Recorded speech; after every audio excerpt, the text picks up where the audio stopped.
So good morning and welcome to this virtual meeting of Midlothian Council. A copy of the virtual meeting protocol has been circulated, and I draw your attention to the following. Members are aware that they should mute their microphones and only activate them when invited to speak.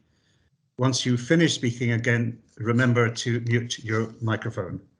Members who wish to speak should do so by raising the raise hand option and lower your hand once you speak. With regard to some reports on the agenda, it will be necessary to ask members to vote. Votes will be taken by way of a roll call. The minute will not include the roll call vote unless a member has been successful in moving a roll call vote in terms of standing orders.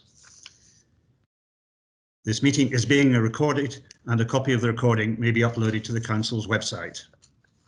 Should the meeting last more than 2 hours, it's my intention to break around the 2-hour mark for 50 minutes and, if necessary, repeat this again after another 2 hours. Verona, do we have apologies for today's meeting? An apology from Mr. Bourne. Rick Bourne, thank you. Order of business is as previously indicated. Declarations of interest may be made at any time. We have no deputations. We have minutes. Are there any matters arising from these minutes?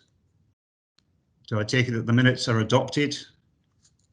We then move to questions for the Council Leader.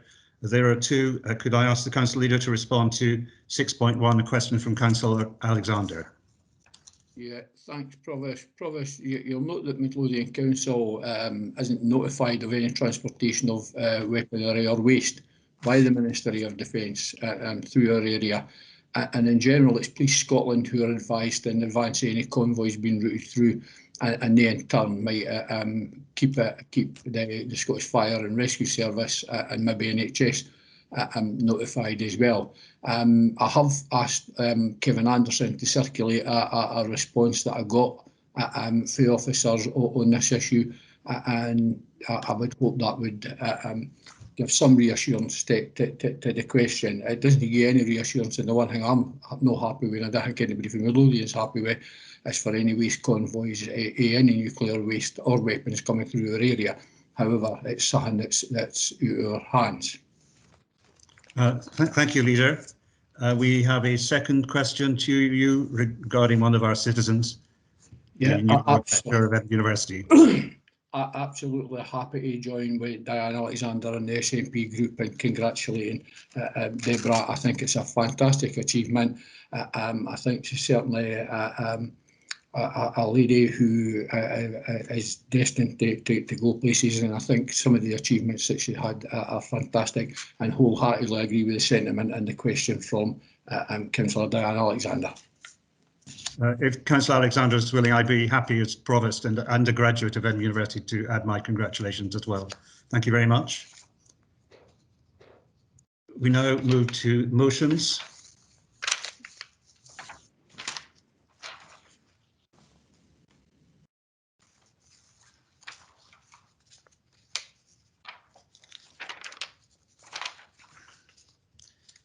Could I ask Councillor Alexander to speak to her motion?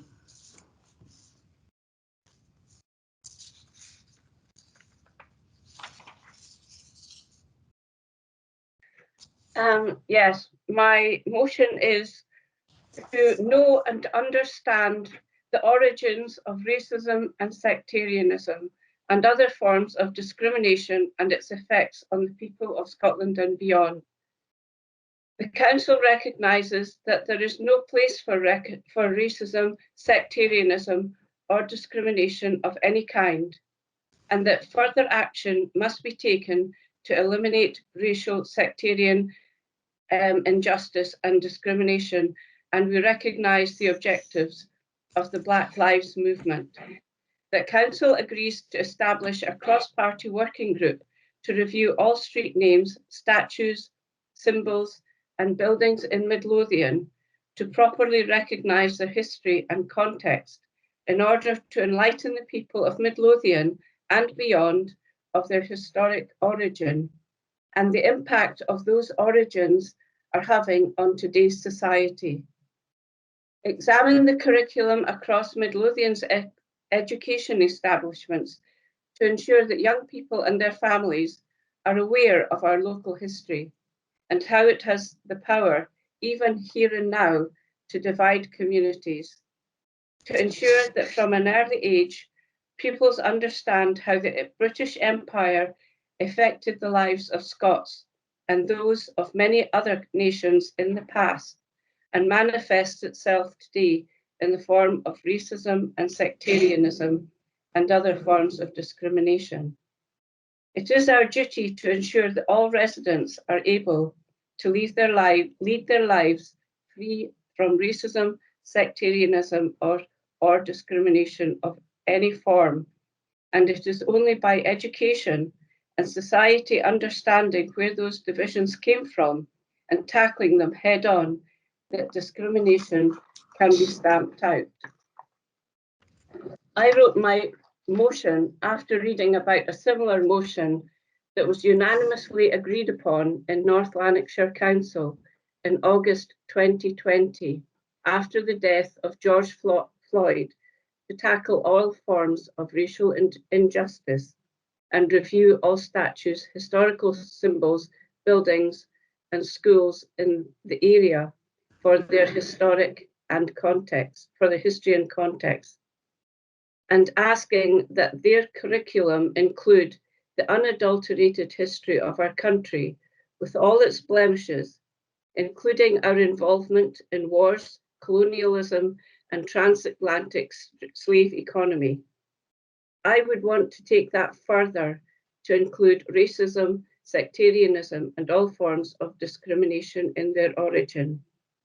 To look firstly at our local history and how that has been intertwined with slavery, both Black slavery and white slavery, and how even today that impacts on our communities and society and has led to many kinds of discrimination.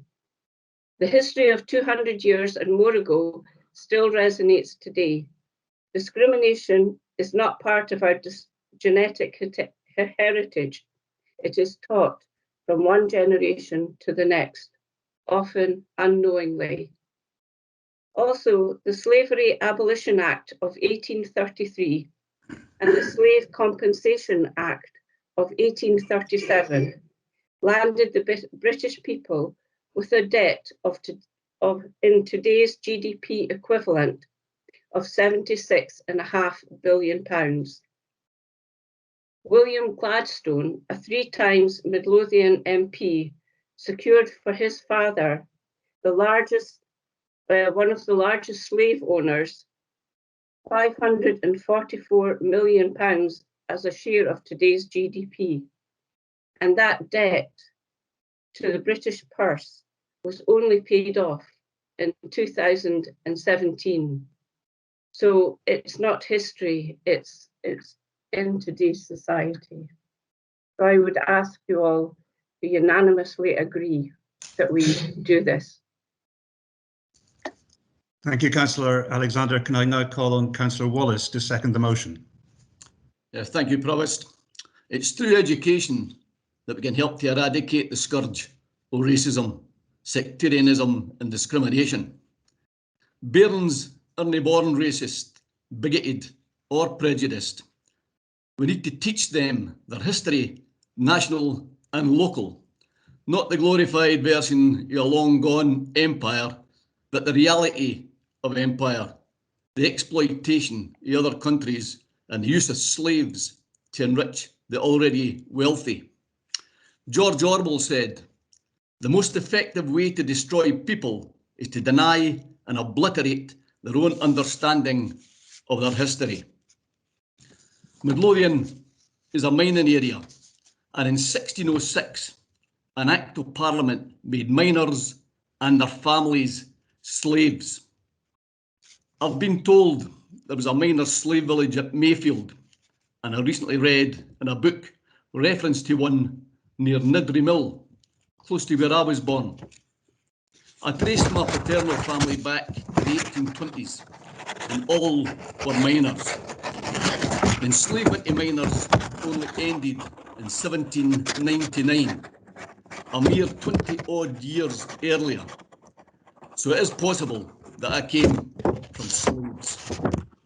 Slavery ended in Britain in 1807, 8 years later. The use of human beings as beasts of burden to be bought and sold, abused and treated as subhuman is an abomination and still echoes down to the years as a racism, sectarianism and discrimination that we see today, the origins of the racism, sectarianism and discrimination. Let's end it by facing up to the past and through education. I move to second. Thank you very much indeed. The interesting part of this motion, I think, is education. Those of us who had quite a lot of teaching in our history classes of the slave trade way back are perhaps puzzled that we're appearing not to be still teaching it, but I understand that National 5 still involved this. I wonder if Fiona Robertson could comment on the state of the Scottish curriculum on these questions of slavery and empire. Good morning, Provost and councillors. Curriculum for Excellence does provide guidance on how schools can use their local context to support learning and teaching. And our schools are already familiar with using local context to plan relevant context for learning and offer opportunities to consider the impact on local communities as set out within the experiences and outcomes.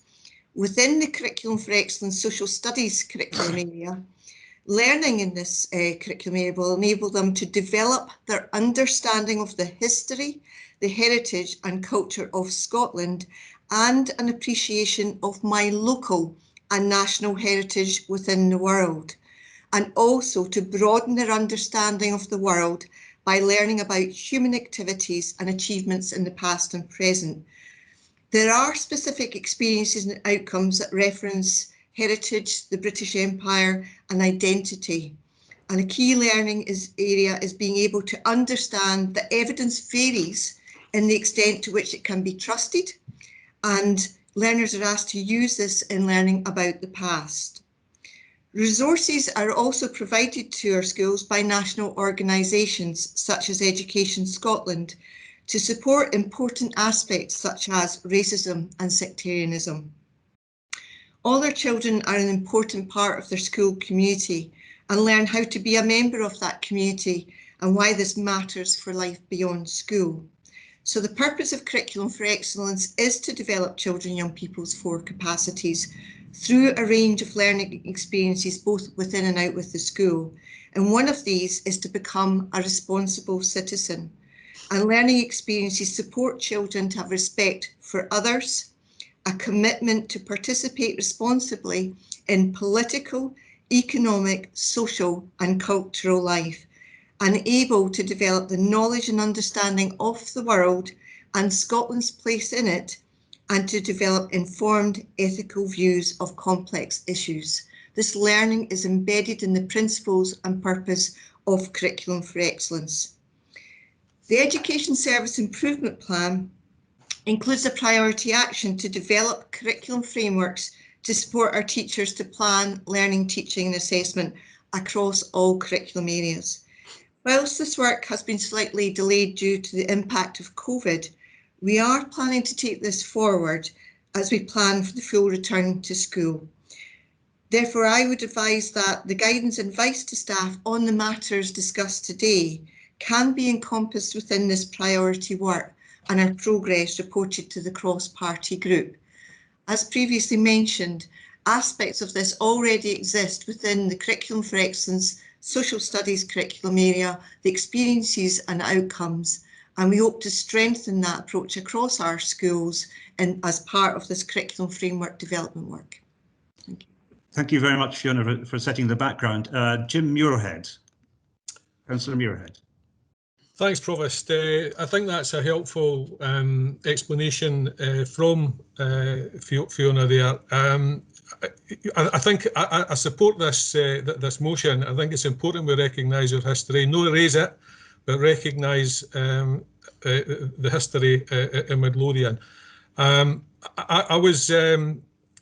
Fiona's mentioned the potential of reporting back to the cross-party working group, which was I was actually going to suggest a slight amendment to the motion, given that, as Councillor Wallace has indicated as well, a huge thrust of this motion is about education, that rather than set up another separate cross-party working group on this, that we actually remit this to the education cross-party working group to progress it.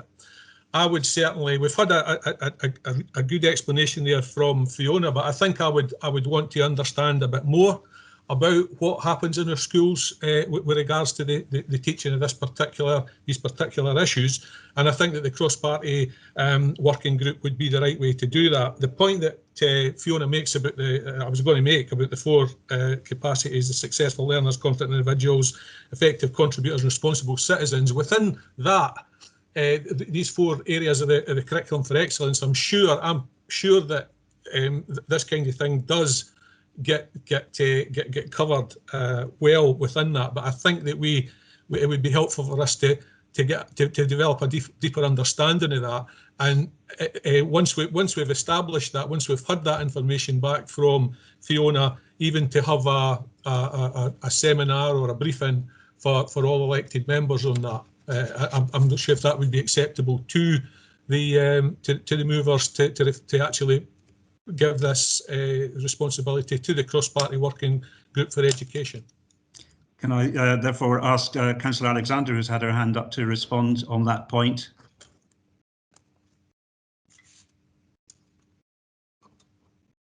Yes, I would certainly agree that it should probably remain within the cross-party working group as formed at the moment. And I hear what Fiona Robertson has said, that there are within the curriculum of excellence already some of the pointers there, but I think that it needs to be made stronger. And because this has been so intertwined with generations of discrimination, I think it needs a deeper understanding within our schools exactly what happens, and perhaps a further enrichment of that curriculum of our local history and how it has impacted on Midlothian, because we can still see the communities that were impacted by white slavery are still today those areas that have the most poverty, that have the most ill health.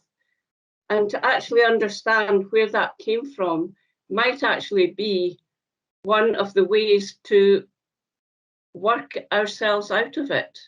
And I think it does need greater understanding. I take it that you're amenable to Councillor Muirhead's amendment. Yes. And your seconder as well, Joe. I think silence applies sent. Can I work therefore through some of the others who would like to comment? Councillor Leigh Douglas. Thank you, Provost. Yeah, I'm happy to support the Councillor Muirhead's suggestion on taking this to the Education Cross-Party Working Group. In my view, it's not about erasing history, but teaching children and young people of the future to not repeat the terrible events of the past. I've raised 2 teenage boys who have respect and values, a gay uncle and relations of Black origin in the family, so they have fully balanced approach to society and embrace all. What they don't understand is why there is still homegrown racism and discrimination here in Scotland against the English. As an English mum, I'd like to suggest that the SNP also look a little closer to home and stamp out the anti-English message the children and young people across Scotland see on their doorstep. Just wanted to make that comment. Thank you. Thank you. I see Alan Turpey wants to speak. This may help. Do I take that as a seconding of Councillor Muirhead's position, which has been accepted by Diane Alexander and Councillor Wallace? Yes. Councillor Wallace perhaps wants to speak before we move on to ask Alan Turpey. Councillor Wallace, hands up. Well, I wanted to respond to Councillor Leigh Douglas, if you're ready for me to go at the moment. Yes. Yeah. Okay. Well, I think the Scots can take no lessons when you've got no less than the Prime Minister, when he was the editor of the New Statesman, whatever it is, he was an editor of. And he It wasn't New Statesman, Joe. Well, whatever it was, Spectator, I think. Whatever it was, I'm just saying that he published a statement that said the Scots are a verminous race that ought to be ghettoised and exterminated. So I don't think you'll find there's much anti-Englishness in the Scottish National Party as you care to believe, Councillor Leigh Douglas. And I think you should maybe write to your Prime Minister, the one Boris Johnson, and ask him, does he still believe that the Scots are a verminous race that ought to be ghettoised and exterminated? Not sure I recognise that quote, but I'll let that go to the blackboard and just ask Alan Turpey for any advice he needs to give us at this stage. Thank you, Chair. So just again, I appreciate it's my usual monitoring of their peasantry coming through, but I think when looking at the second motion, the mover or seconder of a motion agreeing to change the motion, silence can't equal consent, and I don't think Councillor Wallace has confirmed his position. Yes, that's why I went back to Councillor Wallace. Yes, Councillor Wallace, are you happy with? Yes, I am. Yes, thank you for clarifying that. John Hackett would like to contribute. Councillor Hackett. Thank you, Provost. And I think the last kind of couple of contributions were some of my concerns when we were discussing this, and I think it shows the complex history that we have, not just Britain internationally, but internally as well. I was quite interested by the contributions by the mover and the seconder, because if I'm honest, there was one line in this motion that concerned me. What I fear is there's an element, a small element, I'd say, part of this Scottish independence movement that tries to seek to portray Scotland as a victim of the British Empire rather than an active participant in it. So I'd like to thank the mover and the seconder for their contributions, because that dispelled my concerns, at least from their part. But again, I've picked up an increasing element amongst supporters of independence, as I say, that seeks to portray Scotland as a victim of the British Empire, where in fact Scots played an active and leading role and often led, many of the massacres and many of the atrocities in the name of the British Empire, not only internationally but also locally as well. So our history is very complex. I think it's dangerous when we start talking about identity and things like that, because you never win those arguments. People who are who they are. I think if we can all agree that we're trying to live on this world together as peacefully as we can, learning about our history, that would help us educate and inform, as the motion seeks to do, to eradicate racism and discrimination. And I think it would be good to see the community getting involved. I know there's a lot of local history groups. So, the Dalkeith History Society. And if you look, for example, William Armstrong, who was the groundskeeper from Dalkeith Palace, he went on to set up Dalkeith in Perth, which is the second most wealthiest suburb in the wealthiest city in Australia. But again, hidden behind that history is who were the Aboriginal people that were dispossessed when he took over that land. So an interesting and complex history. I'm quite interested in this. I look forward to getting involved somehow. Thank you very much for giving me the opportunity to contribute. Could I ask Councillor Imrie to contribute as well? Yeah, thanks very much, Provost. In anticipation to the motion that's on the order paper today, I took the opportunity, and Councillor Alexander and Councillor Wallace, please don't be dismayed about this, but I took the opportunity of approaching Sir Geoff Palmer, who is a well-known academic in the area and has done a lot over the years to educate. And I spoke to him long and hard about the situation, and indeed explained to him about the motion, and asked him, after we had that discussion, if he may be prepared to chair the actual group that's going to look in to this, and he said he'd be delighted to do so. Now, Jeff, not only, I mean, he's a freeman of Midlothian as well, but he brings a wealth of experience and understanding, and indeed has a wealth of the local history of the Midlothian area. Not always good, as you rightly say, everybody, but also it's there. So if the mover and seconder would be prepared, I would like to hope that they could accept that Sir Jeff Palmer actually takes the chair off this education working group, so that you know, we can get some sense into it, and he may be able to help vis-a-vis the curriculum as well, and perhaps we can go on to have a booklet that can be available to all people within our community. Thanks, Provost. And I'll ask if the mover and the seconder would accept that. Before we do that, could I ask Alan Turpey how that could work constitutionally in terms of our standing orders? I think it's more in terms of the Local Government Scotland Act 1973, Chair, which would allow, I suppose, non-council, non-elected members to be up to a third of any committee formed by the council. So if we form a working group, then having one non-elected member within that is entitled to do so. The working groups aren't part of the scheme of administration at present. So to that extent, it's less formal than it would otherwise be if it were a fully constituted committee of the council, Chair. Yes, I think perhaps it's for a question of whether it's appropriate to be a chair or simply to attend and participate. Yes, Chair, I suppose it's entirely in the councillors' hands as to whether they wish to invite Mr. Palmer, and if so, in which capacity as a participant to address the working group, or indeed to chair it. I suppose it's for the 18 elected members to make that, or 17 elected members to make that decision at the moment. So should this be a matter remitted to the education working group to determine rather than at council level, or should we do it at council level? It's entirely up to yourself and your colleagues, Chair, wish to do that. In which case, I'll ask Dan Alexander what she would be prepared to do in terms of this motion. I am quite prepared to have Jeff Palmer come along and partake in the cross-party working group on this. Whether to be chairman, I don't know. I've never met him, so I would have to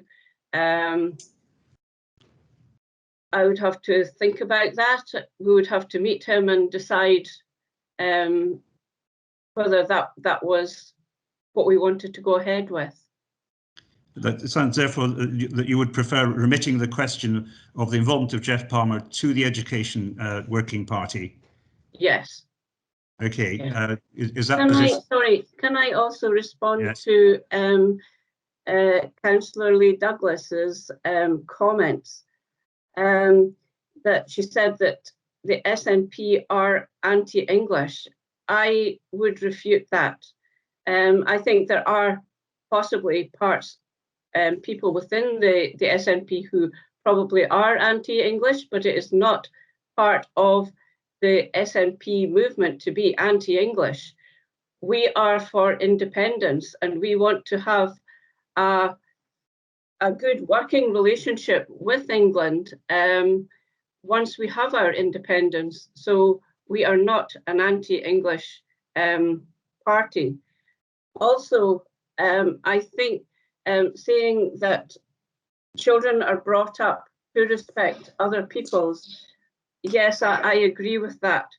But there is also the what we have in our language, that we are totally ignorant of how we are actually looking at other people's.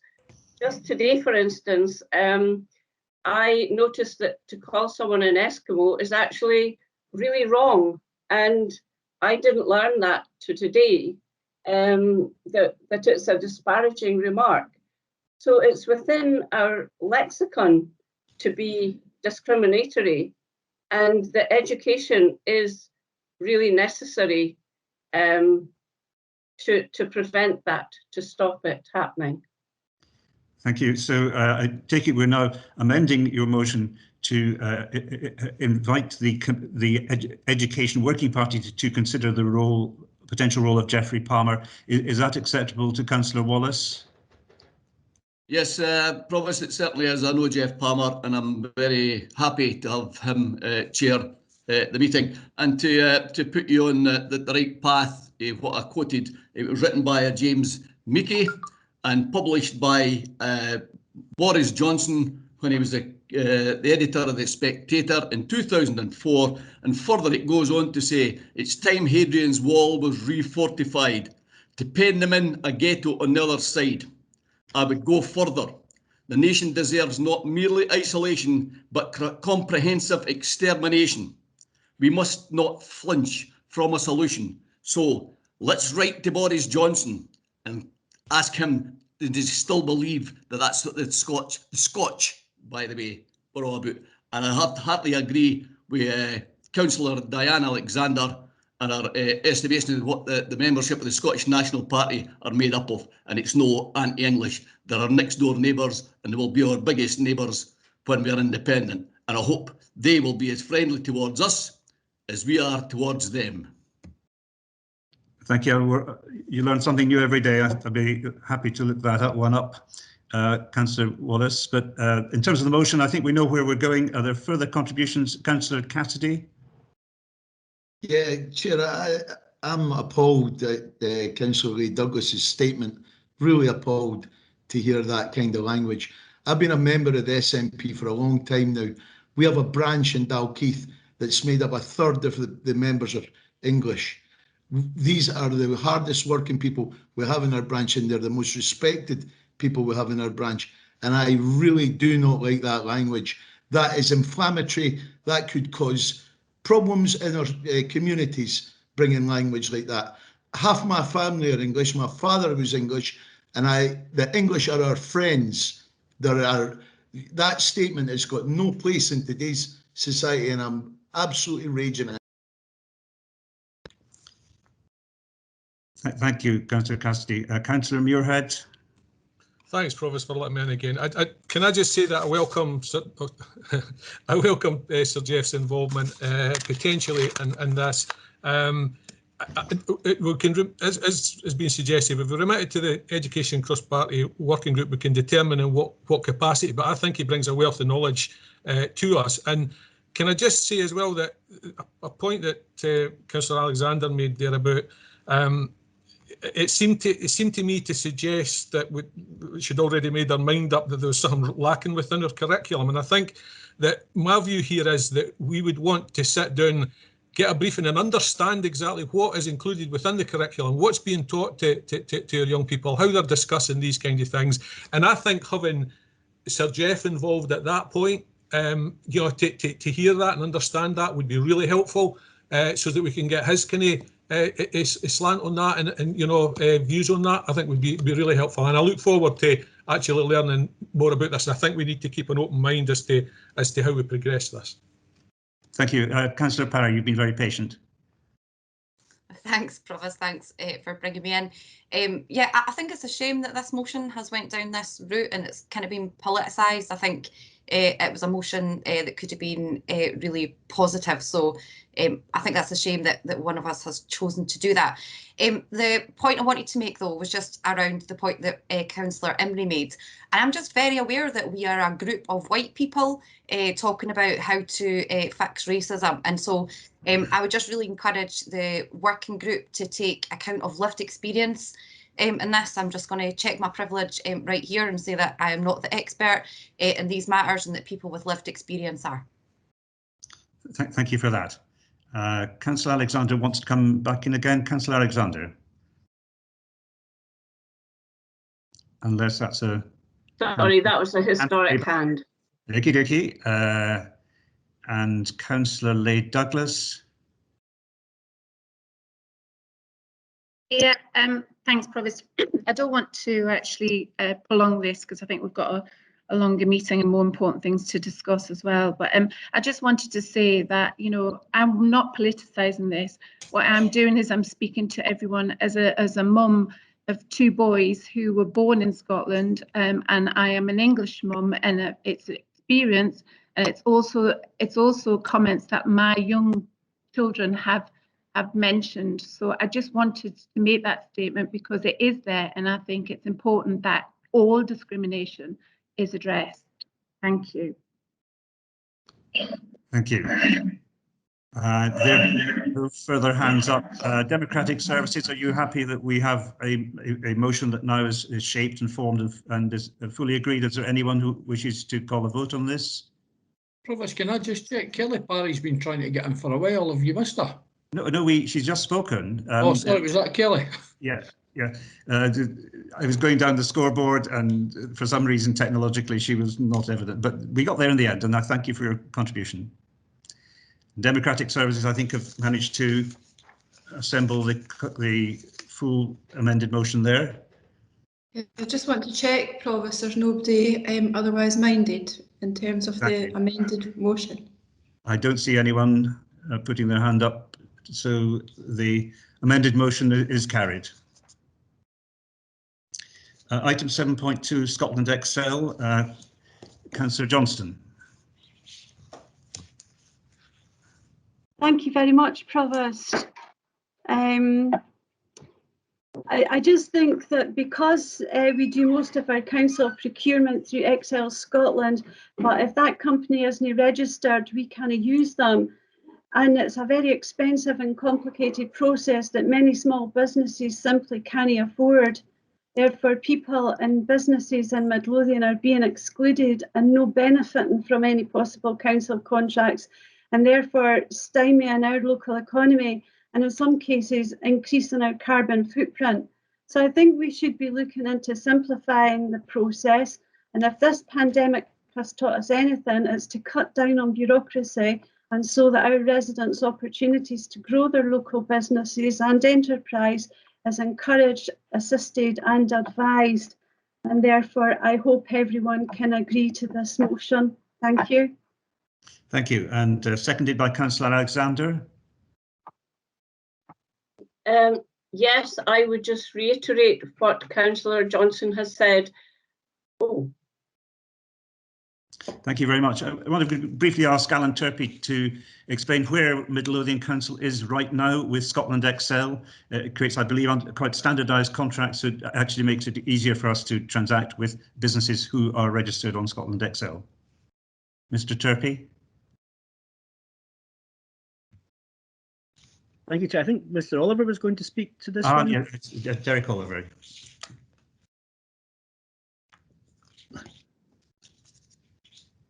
Good morning, councillors. Yes, so a number of our local businesses are on the Scotland Excel framework already. Through our economic development service in conjunction with our procurement team, we do encourage our local businesses to enter into frameworks and local procurement frameworks. So there are many other frameworks available to local businesses within Midlothian, as well as Scotland Excel. And that covers many from housing to transport provision, etc. And through our own economic renewal strategy, together with the recently launched local procurement strategy, we have a number of options available and engagement channels for us to encourage local businesses to develop and grow beyond their normal local business base. Thank you. Thank you very much, and thank you for this motion. Councillor Imrie, and then Councillor Alexander. Yes, thanks very much indeed, Provost. I'm quite happy to support the motion. It's actually, the thing is, it's something that we are doing anyway. The point was that I think when, if I remember correctly, either through the local procurement strategy or through the economic development renewal strategy that came to the council last year, I actually got it amended in such a way that we would look at dividing up contracts and to actually help our local businesses. That was agreed by the council. I think we all recognise that Scotland Excel, which was set up by the SNP government, has been very good in terms for the bigger businesses, but it is less attractive for smaller businesses because, as the mover of the motion says, Councillor Johnson is quite right to say that smaller businesses, it costs them an awful lot of money to actually get registered and get on to a framework agreement. So we did actually accept last year that in our procurement process, we would divide up some of the procurement in such a way that it became attractive to local businesses, because we are talking now in terms of not only just coming out of the pandemic, but as a council area and, dare I say, in the region itself, of going to community wealth building. In other words, keeping the money, rather than it slipping out all over the place, keeping the money to come back into our communities, into our businesses, and to help them grow and thrive. And there has been a bit of a hiccup, and I don't think, you know, as the person with the economic development portfolio, I'll put my hands up to that. There's been a bit of a hiccup, Councillor Johnson, and the reason for that is we've been trying to get all the money for the business grants and the business loans, etc., out the door. And goodness knows, I think we're up to about now 31 different grants that have been announced by Scottish Government. So that in itself is taking quite a bit of time. We don't also have a full team in there, and I'm not trying to make excuses, but the last thing in a lot of businesses' minds right here and now is how you get onto Scotland Excel. They are actually struggling to survive and just want to know where the next bit of help's coming from. So we are setting the bar to get businesses, both small and medium, into a meeting or virtual, as it probably will be, about April time, so that we can start to, you know, really jack up where we are and encourage local businesses to actually look no further than Midlothian. So there's a assurance, Councillor Johnson, that the officers and certainly myself are very wholly committed to that. We spoke about the green agenda as well, and yes, we're very aware about the carbon footprint. We're very aware about the you know, some of these companies travel miles and miles and miles to provide a service in Midlothian, where we think, and it's got to be proven yet, but we think that with smaller job lots, we could actually get our local businesses bidding for that work. So while Scotland Excel do a job for the larger side of things, we believe that we can in Midlothian, and indeed the region, do something a bit better. So a reassurance, Councillor Johnson, that, you know, we are on it, and thanks perhaps for a wee reminder that we should be doing that bit better. So, you know, hands up if there's anything. I'll take the blame in the sense that we were trying to get money out the door to help our businesses, and we've maybe taken our eye a wee bit off what our core job is. So rest assured, Councillor Johnson, we'll get back onto that, and we'll get that. We'll get these businesses certainly educated to make that their personal choice. Thanks very much, Provost, for that. Thank you, Councillor Imrie. I'm not sure the word "we" applied, but the sentiments are very much accepted. Councillor Cassidy. Thank you, Chair. Yes, as a local business owner, I have experienced this stuff. I think most of you have heard my story. And one prime example I'd give you, I'm 2 miles away from Stop Hill, and we gave the contract to a company, a London-based company, for the tool hire, who have an outlet, a small outlet in Granton. On one occasion, I had 2 guys come in a 7.5-ton lorry, and they told me a story. They'd been back and forward to Granton for most of the day trying to get a cement mixer for a £12 hire, which we were the same price. Eventually, the manager up there said, just go down to basically tool hire and get your mixer.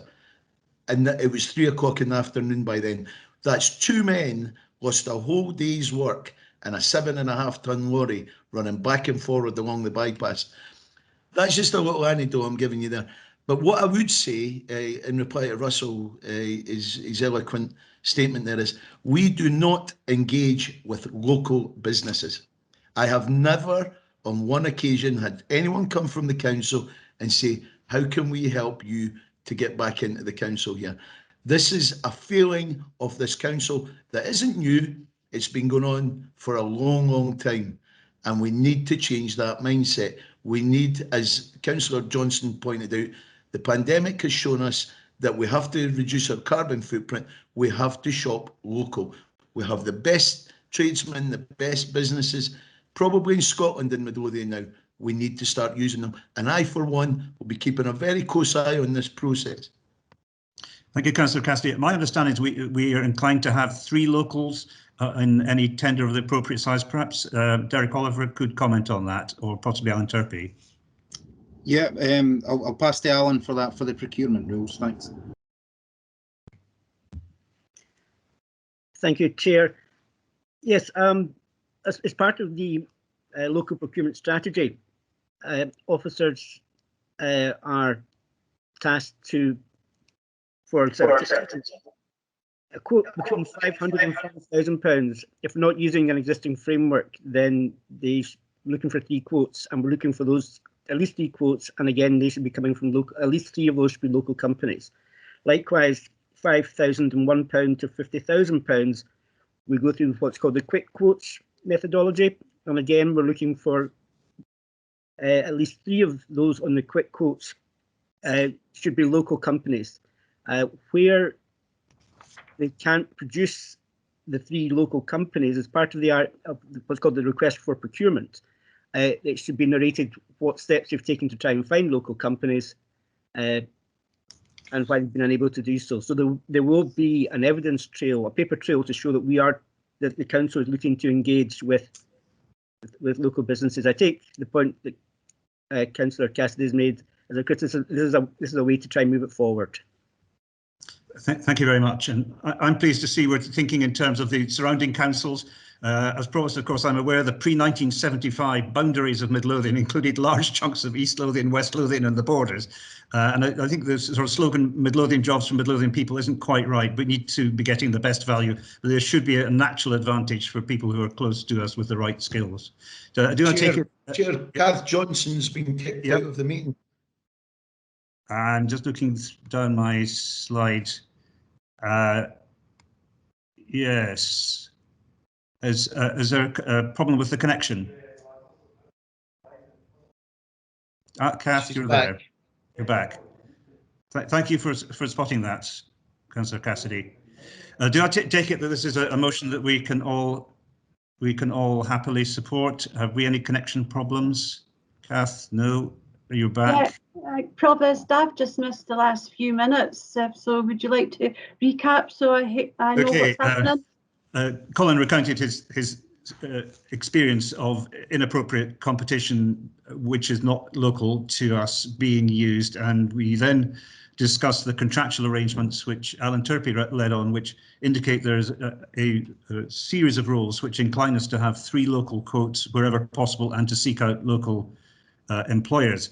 However, of course, the Scotland Excel route makes it easier and contractually simpler for people to be engaged with us. So in that sense, it was complementary to the thrust of the motion. Are we happy to consider the motion passed? Yes. I think a very useful discussion on an important topic. Item 8.1 on page 10, resignation of Councillor Baird for noting. So if the Chief Executive, Alan Turpey, would like to speak to this. Thank you, Provost. I'll take this paper if that's okay. So the purpose of this report is to advise Council of the resignation of Councillor Kenneth Baird. Section 3.2 of the report outlines the other committees which Councillor Baird was a member, and Section 3.3 outlines, in terms of Standing Order 4.2, the 5 actions which need to take place at the first meeting of the Council following a by-election. Therefore, for the purposes of this paper, Council is asked to note the resignation of Councillor Kenneth Baird from the Council with effect from the 7th of February 2021. Thank you very much. I have already sent a card as Provost congratulating and thanking Councillor Baird for his time and service and wishing him the best for the future. Councillor Johnston. Thank you, Provost. When we learned that Kenneth found he could no longer continue as a councillor, we were all really disappointed. And Kenneth was a very valued member of our group, and we will miss him an awful lot. And now we all wish him and his family well for the future. Thank you. Thank you very much. And there's a formal paper of the casual vacancy on page 14. Yes, I'm happy to take that paper too. And so the purpose of this report is to advise Council of the arrangements I've made in my capacity as returning officer for the by-election to fill the vacancy which has arisen in Electoral Ward 5, Midlothian East, following the resignation of Councillor Kenneth Baird. The Council has recommended firstly to note for its interest the arrangements for the forthcoming Midlothian Council by-election for Ward number 5, Midlothian East, to be held on Thursday the 25th of March 2021, and secondly to authorise the Chief Executive as returning officer to make the appropriate financial arrangements and payments for this by-election. Section 3 of this report outlines a number of the stages which will be followed. It is important to note, however, that this election is the first we will have held during the course of this pandemic, and strict measures will be put in place as recommended by Public Health. A number of these measures you will already be familiar with, including 2-metre social distancing, wearing of face coverings, hand sanitising stations, the use of screens and one-way systems in polling stations where possible, and so on. There are also on our website helpful frequently asked questions with advice regarding postal voting, and also arrangements for emergency proxies should anyone be self-isolating or shielding on the day of the poll. We will, of course, be asking for compliance with the measures which will be in place, and any activity which is in breach of the measures means that proceedings may be suspended to protect the safety of voters and our staff. Please note that with reference to the count, this will look and feel very different. It will be a socially distanced count and will be held the day after the poll, and will have appropriate COVID secure arrangements necessary to protect the safety of those present at the count. Again, compliance with the COVID-19 arrangements which will be put in place is essential. There will also be briefing sessions for candidates and their agents when I can cover further details then. I can also confirm today that further to the publication of the notice of election, the nomination process has now closed, and I can confirm that the poll is to be contested, and I will now hand over, Provost, to Alan Turpey to provide a further update. Thank you. Mr. Turpey. Thank you, Chair. As I suppose in this case, the returning officer has said, the nomination process is closed and we have 5 candidates. If you please, Provost, I'll read them out in the order in which they will appear in the ballot paper. Margaret Louise Davis of the Scottish Liberal Democrats, Hazel Flanagan of the Scottish Labour Party, Joy Hannah Godfrey, Scottish Green Party, Stuart Mackenzie, Scottish National Party, and Alan Simon, Scottish Conservative and Unionist. Thank you. The Chief Executive has indicated there will be briefings on the detailed issues involved in this almost unique by-election for us. Are there any other questions from the existing councillors? Councillor Milligan. Provost, I just wonder if it would be possible for the 3 parties maybe to get their heads together, either leadership, deputy leadership, just to discuss, like, say, attendance at polling stations and stuff like that. It's very clear that people are concerned, and especially if there's big groups of people standing outside polling stations, it could deter people from going. Quite often, different political party groups standing there will talk to each other in confidence, and it leads to close contact. So I just wonder if it would be helpful if the 3 political parties within the council and maybe get together and see if we could maybe get agreement that we maybe had, for example, one A board at each polling station and no attendances. It would be helpful to have that discussion at the very least. Yes, with my other hat as leader of the Conservative group, I'd certainly think that's sensible. Councillor Johnston, are you amenable to discussing that? Yeah, I think we should discuss it. That's a good idea to discuss the way forward. Thank you very much. And Grace Vickers, I think you would also be talking to item 8.3, Standing Order 19.2 on page 19. Thank you, Provost. So this report is for noting and advises Council of the decision taking at the meeting of the group leaders of the 11th of January 2021 in terms of Standing Order 19.2. Section 3 outlines the background to the decision, and I'm pleased to say that we are now able to bring all committees back as part of the cycles of meetings as agreed. No other 19.2 decisions were required during this period, and any items for decision are on today's Council agenda. Thank you. Have we any comments? There being none. Paper 8.4 on page 23, the proposed therapeutic residential service for children. Thank you, Provost. Good morning, everyone. So this paper highlights and makes a recommendation to Council to consider and agree the rationale for the proposed service, agree the capital funding required to develop the resource, and agree the development of a project team and plan. A key driver for this Directorate and Children's Services is the need to maintain children and young people in their families and local communities. This aligns itself with Scottish Government legislation and more recently one of the foundations of the promise. Our recent data suggests that there is a change in the age and profile of children who have been placed externally in residential placements. We are seeing young children exhibit extreme forms of distress and traumatised behaviours as a result of the neglect and abuse they have experienced. Our aim is to always place younger children in particular within a family environment if they are unable to reside with their parents.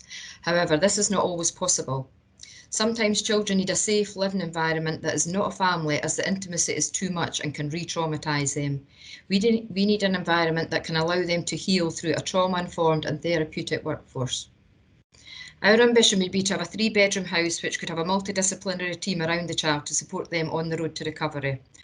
Our plan is to have this resource within Midlothian where they can continue to attend schools, have friends and other important people who mean a lot to them nearby so that these attachments can continue to be promoted.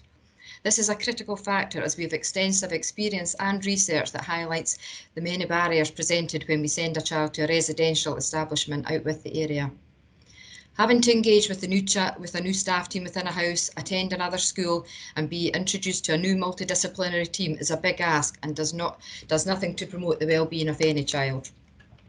Whilst there have been questions asked around removing children earlier from their parents' care to reduce the level of abuse and trauma, as I'm sure everyone will appreciate, this is a complex area of work, and I should add that removing a child from their home is always the final resort, as this adds to the trauma as we sever attachments from their primary carers, who in the eyes of the child is a significant person in their life, regardless as to how they have been cared for. From a joint Children's Services inspection last year, one of the key strengths was that staff recognised risk and took timely and appropriate action to keep children safe, and key processes for assessing and managing need and risk for children and young people in need of care and protection were well established. Therefore, I am confident that Children's Services only remove children when there are no other options available. As already highlighted, the report requests that Council agree the rationale for the proposed service and the capital funding required to develop the resource, and also agree the development of a project team and plan to take this forward. Happy to take any questions. Joan, thank you very much.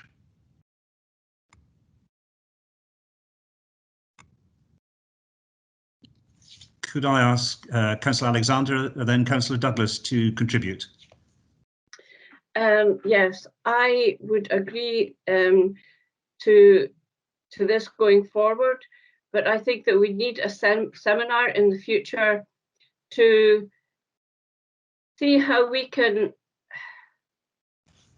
progress stopping this happening in the first place. I know I've heard what Joan has said, that it's hard to do, but I think that we need to look and have a bigger discussion in the future how we progress on this. Thank you. And Councillor Leigh Douglas. Okay, thank you, Provost. Thanks very much for that, Joan. Obviously, it's extremely tragic and sad that there's an increase in children with extreme forms of trauma because of the level of neglect and abuse they've experienced. The example of child C in paragraph 3.4, shouldn't be happening, and clearly the data and the research supports that this residential home will ensure that children are kept within their community and maintain relationships with families and schools whilst offering a therapeutic service. It's so important for this age group. So therefore, I completely support this project, Joan. And if I can, Provost, I'd also like to thank Midlothian foster carers and the workforce of children's services. Thank you. Thank you indeed. Councillor Muirhead, then Councillor Parry. Thanks, Provost. I absolutely agree with that last point that Councillor Leigh Douglas made about thanking our foster parents across Midlothian for the work that they do. There does come a time when foster parents find that it's impossible for them to deal with with the trauma that some young people have suffered from, and I think this is a sensible approach here to put in this particular facility that allows I think that's Councillor Monroe's maybe being kicked out at some point because it's pinging back up.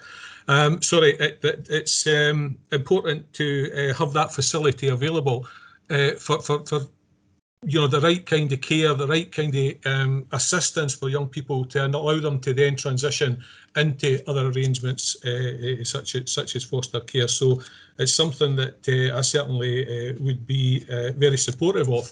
And the point that Councillor Alexander makes about seminars and wanting to find out more, I mean, just to say that the cross-party working group for education, we meet on a weekly basis, and we the three councillors get together to discuss how we can progress that and how we can improve what we're doing.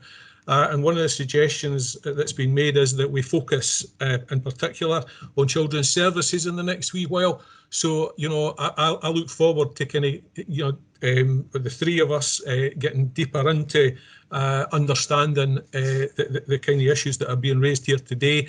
And by all means, should it be felt then that it's helpful to have some kind of seminar with all elected members, then I think we would do that depending on what arises from the kind of discussions that we're going to embark on. Thank you, Councillor Muirhead. Certainly, I'd like to move the recommendations be accepted, Provost. The word that Councillor Monroe connection has failed. Marco, are you able to comment? Provost, he's okay. He's got back in. Okay, thank you very much. Just a couple of minutes. Thank you, Councillor Monroe. Could I therefore, I think Councillor Alexander may have her hand up from a previous contribution. Councillor Parry. Thanks, Provost. Kind of a couple of points I want to make, but the first one I want to start off and make is that I am a person with lived experience in care in Midlothian, and I spent actually the majority of my childhood in Midlothian's corporate care. And so I was so disappointed to see this paper. While I'm glad that we're making provision, I just feel like as a corporate parent that we are failing when we get to the point that we're putting a 5-year-old in residential care. I found that really upsetting, and I know that a lot of the members in my group found that upsetting as well. So I absolutely agree with the premise of, if we're going to have these types of institutions out with Midlothian, it's absolutely better to have one in Midlothian. I completely agree with that point. But what I would like to see is much more training and support for foster carers. I know that we are trying hard to recruit more foster carers, but I think that with more investment, we could do that better as well. And I just feel like the message that we're sending out is that that we can't do anything for these children, that they can never be in a loved family home. So I know that Joan's going to disagree with me on that point, but if you could let me finish. I appreciate that some of this will be for a very short period of time. It will be about putting a kind of ring of care around children who are traumatised, and that hopefully they might move on. But I think one of the concerns that I've got is that when we've got this facility there and, say we've got a couple of spare spaces, is it then just going to become easier for us to say, well, actually, we've not got a foster carer at the moment, you know, let's just use that residential facility? So I've just got a few concerns about that. And being an alumni member of Who Cares Scotland as well, I really agree with Councillor Alexander's point about a seminar on this issue. I think as a councillor, it's been a while since we've been updated on our care strategy, if you like, our holistic kind of way that we do that. And I would really like, as a councillor, to find out more about our young people, and also more from our young people with lived experience as well. I know that I speak to those young people on a regular basis, but I think that the full council would really benefit from that lived experience as well. So I'm happy to pause there. A few concerns, a few questions, but I would second Councillor Alexander's point about a seminar, please. Thank you. I wonder if Joan Trinent could come back on this, possibility that we would short circuit things. This is obviously a last resort. It's a very regrettable situation. I think it is, yeah. I mean, it is. I mean, and our intention would be is that, you know, children would go there for a short period of time, get the therapeutic involvement. But, you know, placing children continually in foster placements and seeing that fail is also very, very traumatic. And it's traumatic not just for the child, but for the foster carers as well. So, and I suppose just to offer reassurance that this care home will have me as overall manager, as in everybody would have to come via me in order to get in there. So it will not become another resource that can be easily accessible. It'll be the final, you know, place that people would go, and in the hope that we have less and less young people going into it, and then we will have that therapeutic environment where those that are on the edge of care can go and get support. So, and I suppose just, you know, in the final point that Councillor Parry made in relation to a seminar, I'm more than happy to do it, but I would hope that, you know, the Joint Children's Services Inspection highlighted the good work that we continue to do on a daily basis in relation to care experienced young people, and the Champions Board throughout COVID have also held their quarterly meetings. So, you know, there is a good overview and structure to that going forward. So I hope that offers some reassurance going forward. Thank you. Thank you, Joan. Could I, Councillor Hackett? Thank you, Provost. I used to work in residential services and have worked previously supporting young people who are homeless or between foster care placements. So I have a little bit of an understanding of how traumatic these episodes in people's lives can be. And, you know, thank you to Councillor Parry for sharing a part of her personal experience. I think that's really good to be, you know, have that courage to speak about it openly. I think it's really important that a light is shone on this area of the services that the council provide. They are the most vulnerable children in our society and are very often forgotten, sadly. What I would hope, you know, I've seen some pretty horrific experience, some really horrible institutions, some really terrible ways of working, and I could see how that, and I can understand the nervousness from councillors about placing children in these services. It has been some time since I've worked in residential care, but I did see a lot of change happening as I was leaving. So the focus on attachment theory and big changes in practice, registration with the SSSC, professional improvement. And one of the things that I've would give most praise to the current Scottish Government is their focus and effort in this area. So extending corporate parenting responsibility to, I think, the age of 21 or 25, I can't remember off the top of my head, promising the support and resources are going to be there for children who experience care to go to university. So really, I'm really thankful for the Scottish Government for their work in this area. I would really welcome a seminar, and I would say, you know, be prepared. It's quite a traumatic service, if you like, to go through, and I'm sure councillors would find it really quite an emotional experience, but I would welcome that opportunity. Thank you. Thank you. And Councillor Johnston? Thank you. When I was reading through this and at 3.4, and you find out that a bairn is awfully damaged by the age of 6, and I wonder how we could have intervened earlier so that by the age of 6 it would have all been sorted out. And sometimes I think the Named Persons Act would have been a big help in this instance. But do we have enough health visitors or visiting our new parents or existing parents? I mean, I know from the outside a family might look like it's functioning well and doing well, but if only there was another person independently going in and seeing what was going on. Is there anything else we can do to prevent it? Joan Trinent? Yeah, I mean, the case that's highlighted there is, you know, a child that was never in her mother's care. Well, she was in her mum's care for 2 weeks, went into a kinship placement in another local authority, and then came back because we had still had parental rights responsibilities. It's a tragic case.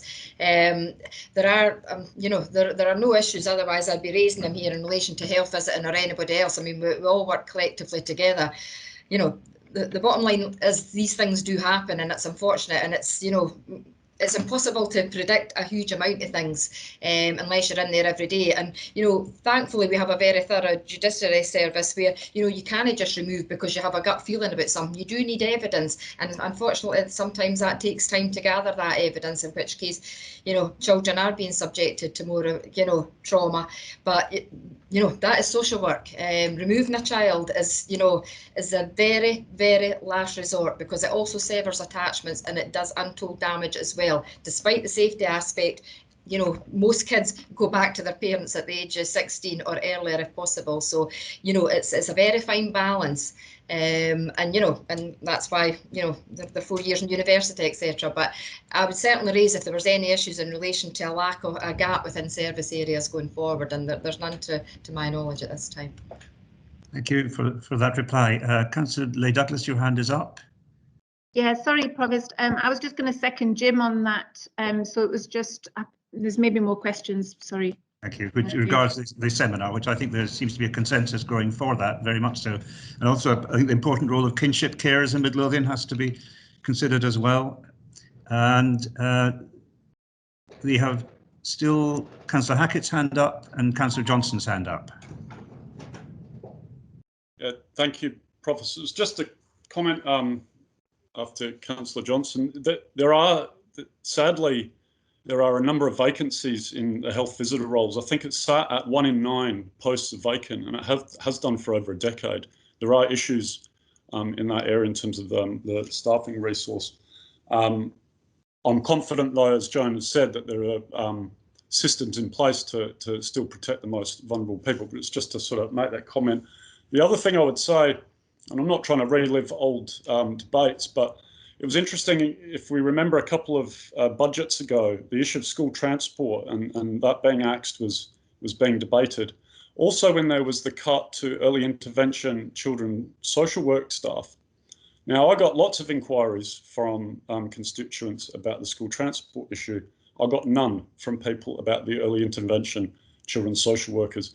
And I guess I would say, all of us may have a point in our political career that we require the courage to stand up for some of these services over others that may appear more popular. I don't want to live in a world where we're having to make choices like that, but sometimes, sadly, they do. And I guess I'm saying that as an opportunity for us to reflect on it. Thank you. Thank you, Councillor Hackett.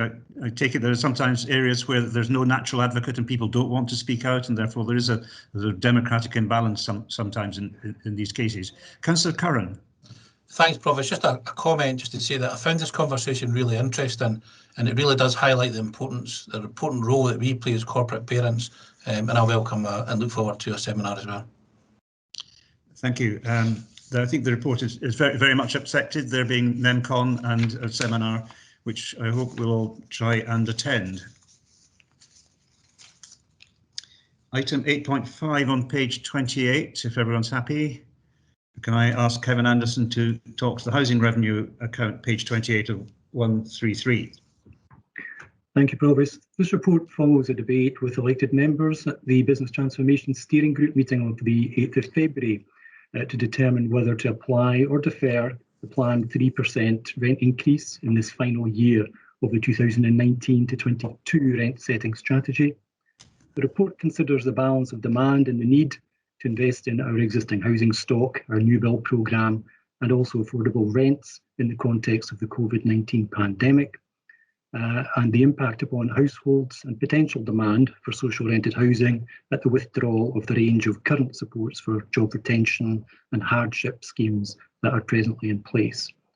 Section 3 of the report details the current demand and the ambitious new housing programme, while Section 4 outlines the increasing arrears debt and our affordability of rent levels, which are benchmarked across a range of comparators and Section 5 outlines the planned investment and sustainability of the HRA in any deferral. Provost, the report is for decision at Council today in order that we meet our landlord obligations to notify tenants of any rent increase in the required legal timescale, if that's Council's will. Thank you. Thank you. It doesn't indeed require us to consider the position. Councillor Curran? Thanks, Provost. I understand that the paper is here today because a discussion that took place at Business Transformation Steering Group, which is very much welcomed. Sadly, I think the full impact of COVID is yet to be seen. We are currently witnessing the devastating health impact of COVID, but I fear the economic impact is only going to get worse. And many of our tenants face uncertainty around their income and job security. Therefore, it's our view, and I'm sure it's the view of every elected member in this chamber, that to proceed with a rent increase during these uncertain times would simply be wrong. And to do so would, in fact, I'm going to quote the paper, to do so would lead to an increase in rents, leading to housing applicants and tenants on lower incomes being unable to afford their rents. It would only make what is already a bad situation even worse for many families. And that's evidenced in the final paragraph on page 3 of the report that advises an increase in rent arrears since April last year, just at the beginning of the pandemic. 3% in monetary terms may not sound much when calculated against the weekly rent costs, but over a course of a year, that's not an insignificant number. That could pay for example, a couple of weeks shopping for a family. So it's certainly not insignificant. Just in the paper, it's also worth noting that the consequence of a deferral for our housing capital plan is minimal, and that rent arrears is also identified in the HRA paper as well, which is later on in the agenda.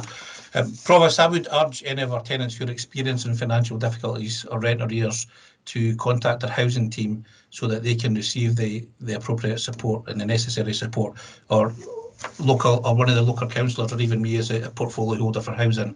It's important that our tenants feel that they're being supported during these difficult times.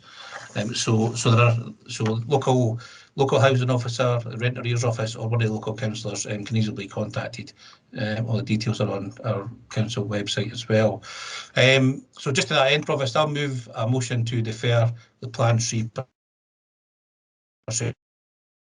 year. Thanks, Provost. Thank you very much. I'll take that as a motion. Looking for a seconder. I see both Councillors Johnson and Hardy have hands up. Councillor Johnson, you're first. Thank you very much. Thank you. I'm very pleased to hear what Councillor Curran has been said, because I did think that the 3% would lead to further financial hardship during this awful pandemic, and our residents have faced enormous challenges, and I thought that the rent increase could actually be the final straw for many families. And we know from our own records that the Food and Fuel Fund has had unprecedented approaches for applications. Food banks are really busy. Folk are becoming more and more vulnerable the longer this pandemic takes to subside. So we really want to avoid that spiral of debt. I personally am worried about the mental health of the residents in Midlothian, and I thought that the rent increase would exacerbate the decline in mental health.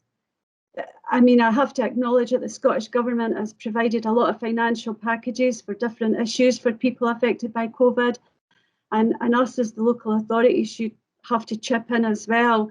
The issues that debt brings will be far more expensive to deal with than the loss of income through this proposed rent increase. So I'm really glad that Stephen has said that. I do note from the report that the rent arrears debt has escalated, and whilst I welcome that no evictions policy for during the pandemic, I believe that we should be far more proactive in collecting rent that could be paid and maximising tenants' income through all the various benefits and funds made available. And to do that, as Stephen said, we need to contact revenues officers and the welfare rights team, etc. So I support what Stephen has said, that to withdraw this. However, I would like to know the unintended consequences of this removal of an increase and what that might mean for this year and next year going forward. Thank you. Yeah, perhaps Kevin could comment on the impact of the 3% this year and whether it implies we're going to have a steep increase in the subsequent year. So in terms of Councillor Johnson's question, certainly we reference this in the report that is sustainable as the HRA currently stands, and again that's referenced in the subsequent report on the HRA, and that's on page 31 of your papers, the last paragraph before section 6, which indicates that a rent increase of 0.6 would be required for the remaining life of our house building programme through to 2035. So negligible, I suspect, is really the pertinent answer for Councillor Johnson. And indeed, at March, Council will bring forward the next rent setting strategy for 22 onwards, as we go into a consultation process subject to Council's agreement. So we will have the respective modelling to present to councillors at that council meeting. So the impact can be smoothed over a very long time, which I think answers both Councillor Johnson and my own thoughts. Councillor Hardy. Yeah, I mean, I really welcome the comments from Councillor Curran and Councillor Johnson. You know, well, I think if we had realised last year when we set the budget there was going to be a global pandemic, clearly we would not have increased the rents last year. So I think it would be completely wrong to increase them this year. People are living in uncertainty, and they're also living in a situation where a large number of people that have been furloughed, even if their jobs are protected, they will not have received perhaps the pay rise they normally would have in their job.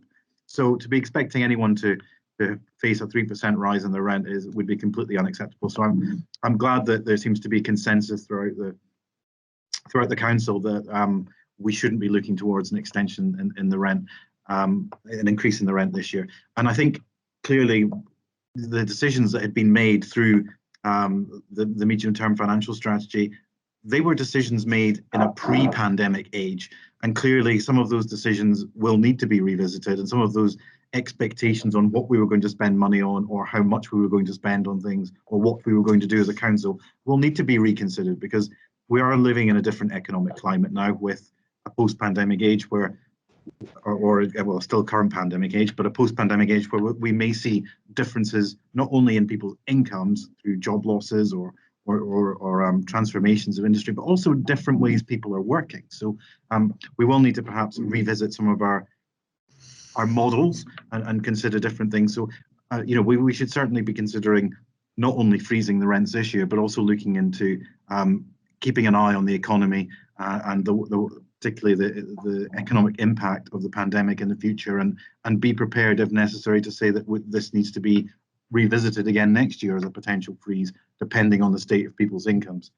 So I mean, I welcome the comments from Councillor Johnson and Councillor Curran, and I think their contributions were absolutely spot on. We definitely need to be freezing the rents this year. Thank you. Councillor Cassidy. Thank you, Chair. I think my fellow councillors have said everything I was going to say, so I'll lower my hand and let someone else speak. Councillor Parry. Thanks, Provost. Kevin, I just wanted to ask a point of clarification around the paragraph that you just mentioned, actually.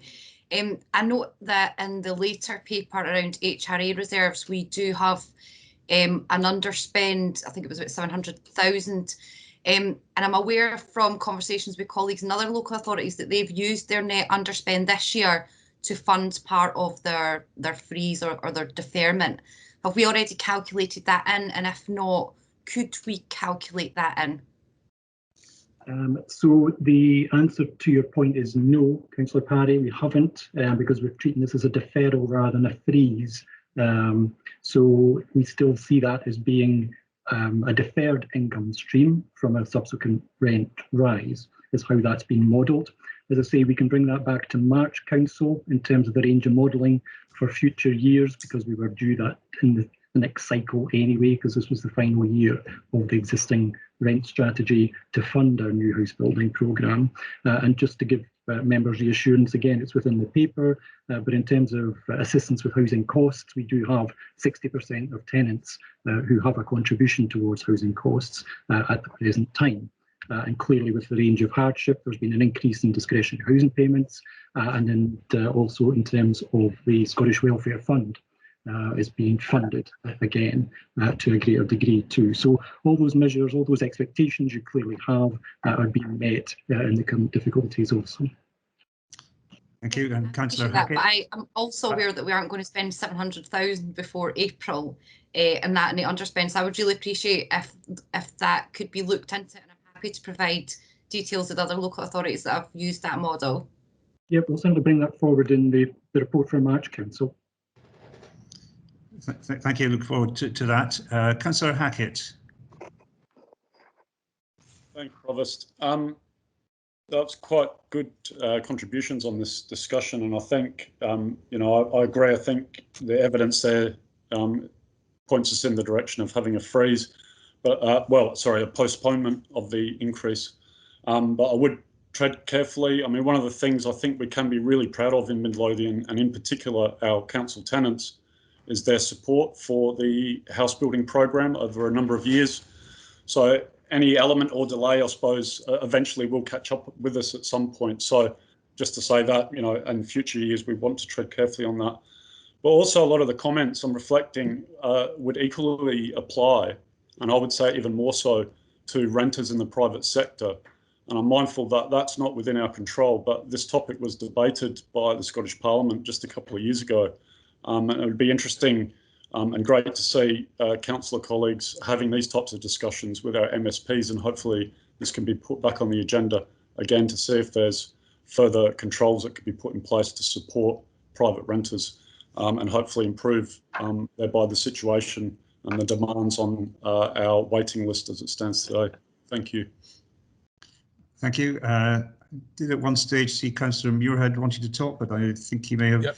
Councillor Curran's made the point I was going to make. Very good.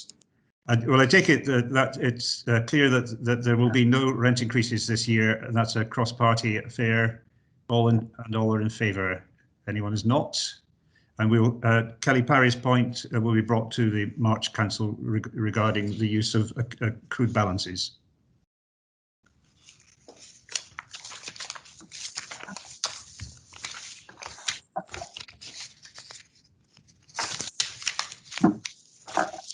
We move on to the one of several financial reports, page 55 of 133, financial monitoring of the general fund revenue. Can I ask Gary Fairley to speak to this paper?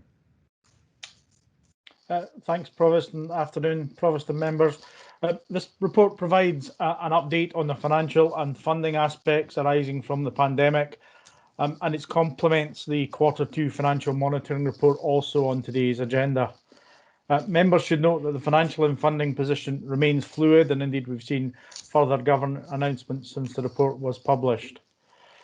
Section 4 provides an update of funding to councils, and Appendix 1 provides details of the 8.6 billion as was then Barnett consequentials received by Scottish Government, and those that then flow on to local government. Appendix 2 of the report provides an assessment of the funding provided to the council, which at that time was estimated at just under £12 million. Further one-off funding for 2021 with flexibility to use that in 21-22 was announced last week, and we're currently assessing the quantum and purpose of those, and also waiting on the distribution, some of which will be considered at COSLA leaders on Friday. Section 5 provides an update on the financial flexibilities, and members should note that the position with the service contract aspect, that in that respect, a final position on that flexibility is still awaited from Scottish Government. The report recommends that a decision on the deployment of financial flexibilities be taken once the actual position for the financial year is known, and accordingly seeks delegated authority to facilitate that. Section 6 and Appendix 3 sets out the range of obligations that have been placed on the council, together with an assessment of lost income. And overall, that shows a divergence from budget estimated at just over £15 million. Whilst council tax collection rates are slightly down year on year, at this point we don't anticipate this to translate into a budget shortfall or an increased provision for bad debt, but we continue to monitor that carefully. Section 7 provides an update on the housing revenue account, and members have touched on that and the earlier paper. And I can expand on that perhaps when we look at paper 8.8 later on today's agenda. Provost, today Council's asked to consider 4 recommendations which are set out on page 35 of your agenda, and otherwise happy to take any questions. Questions? The 2 major things that will affect everything we're talking about today, the 1.1 billion of additional Barnett consequentials which are coming through the Scottish Government, and also this question of flexibilities. So we're being, I think, asked to note this when quite a lot of action is happening in the future.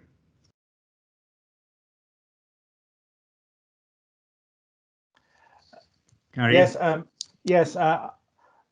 One, given the uncertainty still about the final agreement between COSLA and the Cabinet Secretary on flexibilities, and secondly, it is still a fluid position, and therefore to await the financial year end when if you like, all the adding up's been done, and then deploy the resources that are available accordingly to maintain, really with an aim of maintaining financial sustainability through this year next. And I think it's touched on in the HRA paper, the continuing impact of the pandemic into next financial year and potentially beyond. So for this, as for our budget paper, we really have to take a stab at where we are just now. Councillor Parry. Mine's is just a point of pedance. It's just a question, really, Gary, in terms of those flexible fiscal flexibilities, tongue twister there. I just wondered why it was being referred to group leaders and not BTSG. I just thought that would have been a more effective vehicle for that. Sorry, yeah, I suppose I was reflecting on the current governance arrangements, but if we reintroduce BTSG, then really in Council's hands as to whether that's a more appropriate forum. So really by yourselves, councillors. Perhaps a good point at which to ask Councillor Milligan to comment. Yeah, thanks, Provost. The one thing I think, Gary, that is missing, this talks about the impact this has had on Council, but the one thing missing here, I think that we could do a report for next Council would be the impact that this has also had on some of our businesses that we have responsibility for. Like, say, and I'll give you an example of where I'm thinking here. Like you have many licensed restaurant bars in areas that have been unable to use their licences for nearly a year. It's going to be nearly a year and 2-3 months before they're going to be able to open properly. And when some of them have been able to open, they've been open really restricted.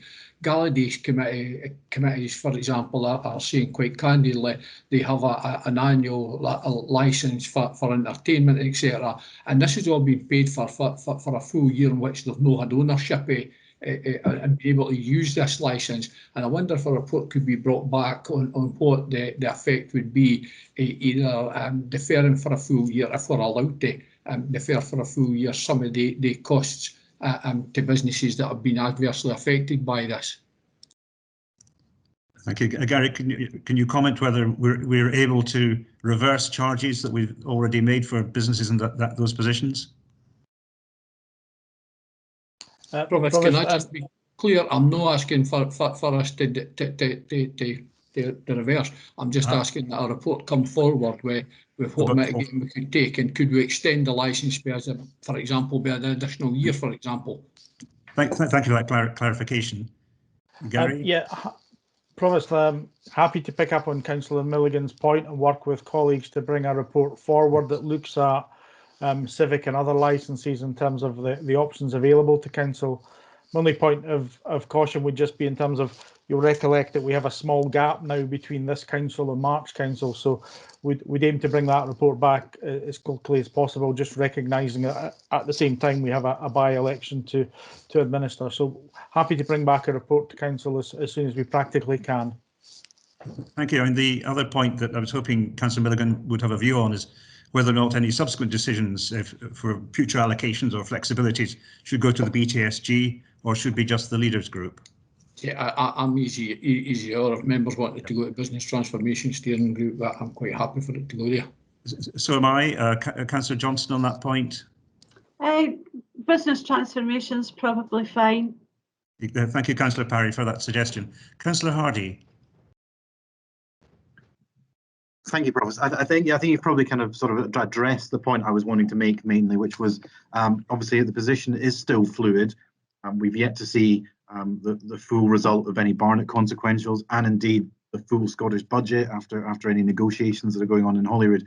So I wouldn't want us to completely delegate all responsibilities. I think we should be revisiting this if there is any additional funding as councillors on what should happen, and just sort of provisionally make an agreement with any future consequentials or additional funding to be something that we discuss in council, or indeed BTSG, as seems to have been the position that seems to have been touched upon by the group leaders just there. And so I think it's really important that the public know that we are on their side this time, and that we are going to any additional funds that come our way, we're going to use for the benefit of everyone in Midlothian. Yes, as I understand the constitutional position, that we're asking BTSG to take these decisions rather than refer them to council.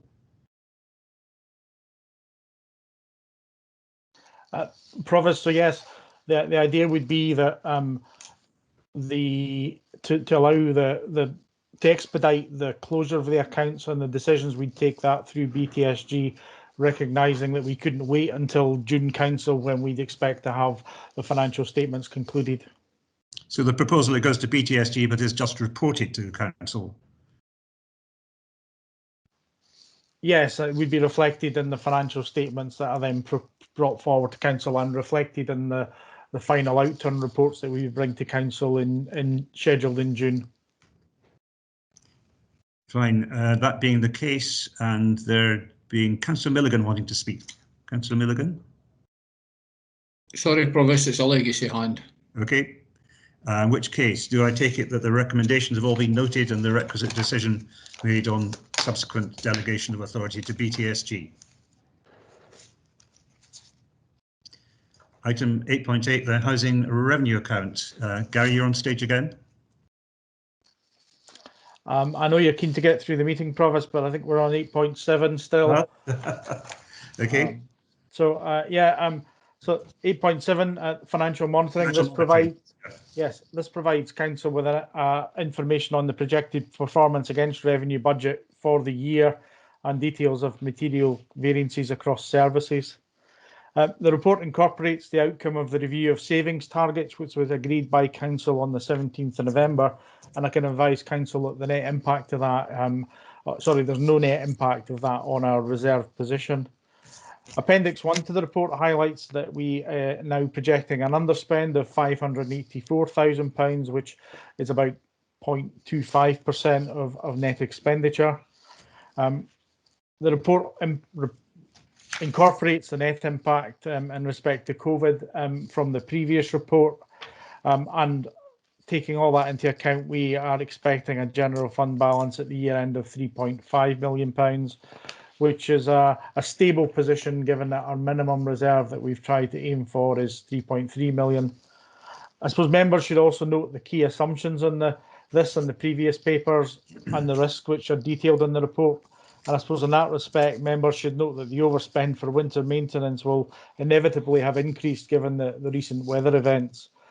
Provost, today council's asked to note the 4 recommendations on page 55 of the agenda. I'm happy to take questions. Thank you very much. I mean, the one that jumped out was, I think, an adverse variance on winter maintenance already of 330,000. I think you may be hinting it might go higher. I think I'm saying it's inevitable it will go higher given the resources that were deployed over the week or so ago. There was sometimes a public perception that we were skimping on this, but my discussions with the relevant officers indicate we threw everything we reasonably could at it. I realise it wasn't perfect, but there was certainly great contribution from at all levels of staff in the council. I just wondered if you'd like to comment on that. I think welcome the recognition of the efforts from colleagues across the council in responding to the events, and in terms of catching back up with service provision, for example, the bin collections which have been catching back up this week. I think, and I don't know if Derek's still here, but something like 212,000 bins collected in the last week or so. So a fantastic effort by all staff, but that will have come at an additional cost inevitably. Councillor Parry. Thanks, Provost. And unsurprisingly, I was also going to ask about the winter maintenance budget. And I guess it was more of a kind of service question rather than a financial one. There will be not one councillor here that wasn't ran off their feet, people either unhappy about kind of gritting services or grit bins and such like. I think first of all, I would just like to say thank you and well done on behalf of all our councillors to people who were involved in that massive effort, and to waste services crews that kind of down tools and moved to that as well. So don't want to undermine that at all whatsoever, and kind of what I'm about to say. But I mean, it is a kind of the general feeling that it was inadequate, and I appreciate that that those full figures aren't in yet, Gary. But when I was having a look at previous year spends, I mean, it looks kind of normal kind of winter spend, and I just was worried that we hadn't increased our flexibility quick enough on that. The second point I would make, there's a paper at the end of our council today approving funding for grit bins, and kind of, you know, horse stable door comes to mind. I feel like, you know, that might have been something that we would have been better doing before. But I just wondered, probably to Derek, you know, I think it would be a good idea for us to kind of do an audit of where we are in terms of how we can respond to winter maintenance, particularly an audit of grit bins, because I know the list that I put out to kind of my own constituents was immediately met with there is no grit bin there. So my constituents, I know, have been eager for me to get an opportunity to raise this. So I realise that I'm flinging a few different questions at you, Derek, but it's probably fair to say that they're reflective of a lot of feedback from councillors. So I'd be really happy for any reassurance or response that you could give to me. Thank you. And each winter we learn something new. Derek Oliver. Thank you very much, Councillor Parry, and thank you for the positive initial feedback and for the vote of thanks. In terms of the winter service, I think it's fair to say that there were some issues that we can learn from. However, the main issues of dealing with priority routes, primary routes, secondary routes, and then moving into tertiary routes, I think when in some days where we bolstered the service 6 times over in terms of personnel, from moving neighbourhood services staff across into responding to that, as well as employing private contractors to come and support the efforts. In terms of the winter service policy, we delivered. I think it's, I'm resolute in saying we delivered on that. Yes, there will be some areas where members of the public will raise concern, but in terms of grit bins, again, we have to manage expectations with regards to the public and with regards to service users as well. The number of grit bins that we have are manageable for the resource that we have at the moment. They have been designated in areas that have been identified through a strict criteria. Where we start diverging from a criteria, it opens up, why haven't I got one in my street then? And it then becomes a significant effort in supplying and refilling these grit bins. There are neighbouring authorities that have a huge number of grit bins where year on year they're failing to maintain the delivery of grit bins in terms of its recharging of them. Now, where I would like to go with it is to take stock, exactly what you've suggested, look at where they are and ensure that they are where they are, and also respond to the community response to winter service, and particularly this year, which has been a significant severe weather episode in the sense of how sustained it was, the barrage of snow that we constantly got, and the community efforts need to be applauded and recognised. And yes, we will get the remarks, well, if you give us the grit bins, we can go out there and do more. So there needs to be a balance with that. It is something that we are looking at, and yes, as Councillor Smale reflected on, there are learning points, and this is one that we are looking at going forward. The community grit bins about the stable door, the community grit bins that were purchased in 16 were put out into the communities that was in response to the number of requests that were coming through about, can we have a ton put here, can we have a ton put there, and it just meant that we had control over exactly where these tons were going, how they were being used, because we also have an environmental concern. If just grit was dumped here and there, it has impacts on our gullies and may have an environmental impact as well. So that was to control those. And what we're doing with the capital fund that we'll come on to later today was just augmenting that. So it then, allows us to provide more in the community when the severe weather happens. But thank you for your feedback, and it is what we're working towards. Thank you, Derek, very much for that contribution. Councillor Hackett. Thank you, Provost. Yeah, I share some of the concerns that Councillor Parry raised, and there is an element at times whenever winter comes along, it feels in a way that's the first one we've ever had. But to echo the positive comments, I mean, the response was exceptional. Sadly for Mr. Oliver, it was another baptism, this time of snow. Welcome to Midlothian. But I'm quite confident in what Derek and his colleagues have been reporting back, that a review will take place. And, certainly as Cabinet member, I'd welcome elected members of involvement in that.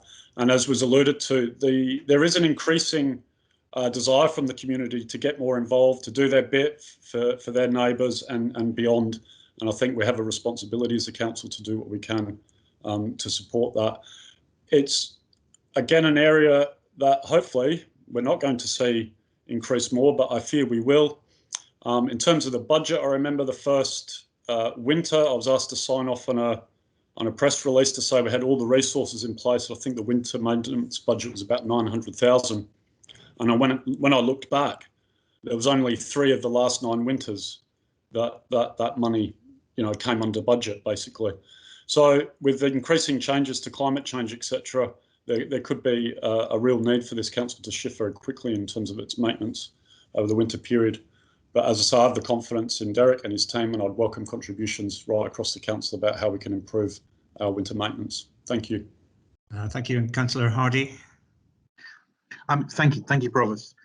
Just to touch, obviously we seem to be stuck on the topic of grit bins, which is obviously incredibly relevant, and just to touch upon a few matters relating to us. I think obviously I'd mentioned to Derek Oliver my suggestion, which is to have QR codes put on the grit bins so that people can use their mobile devices to report them if they need topped up. I also think we should work with the developers in Midlothian so that any new build development, we're seeing if we can get them to support us with perhaps new types of grit bins, smart grit bins, perhaps with a solar panel in it, so they can automatically send a message to the council when it's needing refilled. So we should perhaps look at new technology, and we should also look at the local communities as well, so see that the council doesn't have to be the sole provider of grit bins in the county.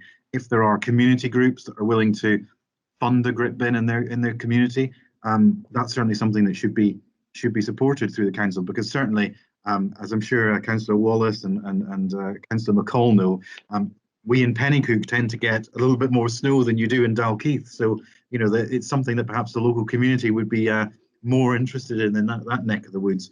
So I think we just need to kind of look at more approaches, more different, using new technology, using the ability of the community to help support us in the time of need when it comes to gritting, and also making sure that we're regularly reviewing the routes so that we're reflecting the true position of the areas that are most impacted by the weather, rather than just heading to routes to school that perhaps are not seeing as much snow as other parts of the country.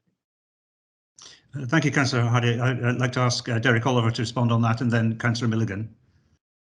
Yep, thanks to Councillor Hardy, and more than welcome to take these thoughts and inputs. And when we do a further debrief on our winter response, we've already had a couple, but when we do the, pardon the pun, cold debrief, which is a few weeks after the event, we can reflect, and some of these measures will be incorporated into that session. Thanks. Thank you. And Councillor Milligan. Yeah, I think, like Councillor Barry, I think in some areas we absolutely could have done better.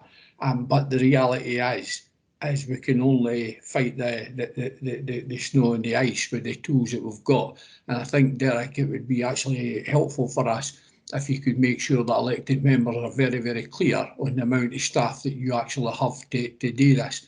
mean, if you take, for example, just to fill and to take our big gritters around the clock, you're 24 hours, you're between 18 and 20 men taken away for the roads department, which I think at that last time left us 26 men. It wasn't until you actually started supplementing them with land services, leisure services and other areas of the council. I think at one stage we got up to just over 100 men, but keep in mind big chunks of them are away driving gritters or filling grit bins.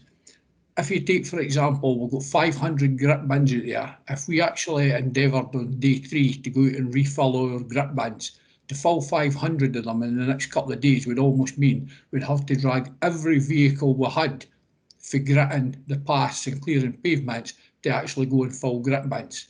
Keep in mind that 500 of them, it would take a good couple of days with nearly all our resource to refill them. Perhaps actually, Derek, the reality we need to be looking at is, are the small yellow grit bins now still fit for purpose, or should we look to replace them with even bigger bins, the 1 ton bins, as you say, that would last a significant length of time? Because this wasn't just about the time, and Kelly makes a point quite rightly, it's not been any longer a period of time, it's not been any worse a snow, but I just actually think the conditions were of such that it's just as you cleared an area, the snow was melting, the salt was getting washed away or floating to the bottom, it's re-snowed again, or freezing temperatures came down, and it was just probably the perfect storm for your guys to have to deal with. But the reality is your guys were out there 7 days a week trying to clear snow and that to keep it going.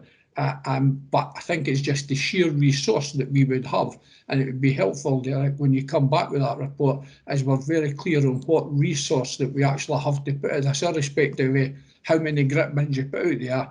If you had to refill them, how many staff would you lose to have to go and refill them? Because they can't be filling grit bins and clearing, like the town centres and main areas, which are the areas that we, as elected members in our communities, through different groups, have agreed that they should be prioritised. Derek Oliver could come back on all these important operational issues. Thank you very much, Councillor Milligan. Absolutely agree. Up to 30 road staff who are delivering on the capital programme during the year then turn to winter response. If winters are going to get, like we've experienced, more common, then we need to look at the resource. We've already started that. I'm looking at, instead of just taking on sessional workers, seasonal workers and land services, for example, to deal with land services during the spring and summer. Let's keep them on, let's have them permanent, full time. That gives them job security, that gives people working in Midlothian a full-time resource that they can then turn to the winter response, and therefore that then bolsters our response capability. Let's look at retrofitting some of the equipment that's been bought for a single purpose. Let's start thinking out of the box, not just in silos. Let's think right across neighbourhood services. Let's get new plant that does various functions. The technology is there, as Councillor Hardy alludes to with regards to grit bins, solar panels, QR codes, all the equipment's there. We just need to think smarter, and that's what the work that we are doing just now in the background. And I look forward to providing that report in the coming weeks. And on the question of much bigger bins, any steer there, Derek, as to whether we'd be doing ourselves a favour by having fewer but bigger bins? Then comes down to again, where these bins are located. People, instead of it not in my backyard, people want them in the backyard. So it's something that we will have to carefully consider. And in terms of resource, if we do have additional resource going into it, let's fill them in October, get round. But if there is a severe weather episode, the resource requirement for filling, recharging all these bins is significant, and then that does have the impacts as Councillor Milligan portrayed. So it is all in the thinking, and it'll be in the report to come forward. Thanks. Thank you. And Councillor Parry again. Just one very brief point that I think is important, but not directly Derek's responsibility necessarily. It was just around the communication factor. So I noticed when we had the first bit of bad snow, I think it was still a public holiday, and there was, an incredible vacuum of information for people. And what we saw was a crossover of kind of criticism of the situation to criticism of our staff. And so I think in order to kind of separate those, it'd be really good if we had good communications about, you know, what the council's doing, where the gritters are, etc. I think that's worked exceptionally well in other local authorities, and I think that would kind of maintain that balance. So just could you write that into the strategy as well, Derek? Yes. Yeah, and also, you know, coming in, there were 2 amber warnings over that winter period as well that I should have referred to, and with that brings in an emergency management team response where all the chief officers come together, as well as the service leads with regards to the winter response and ensuring that all the strategic sites are developed. And within that, we do have communications.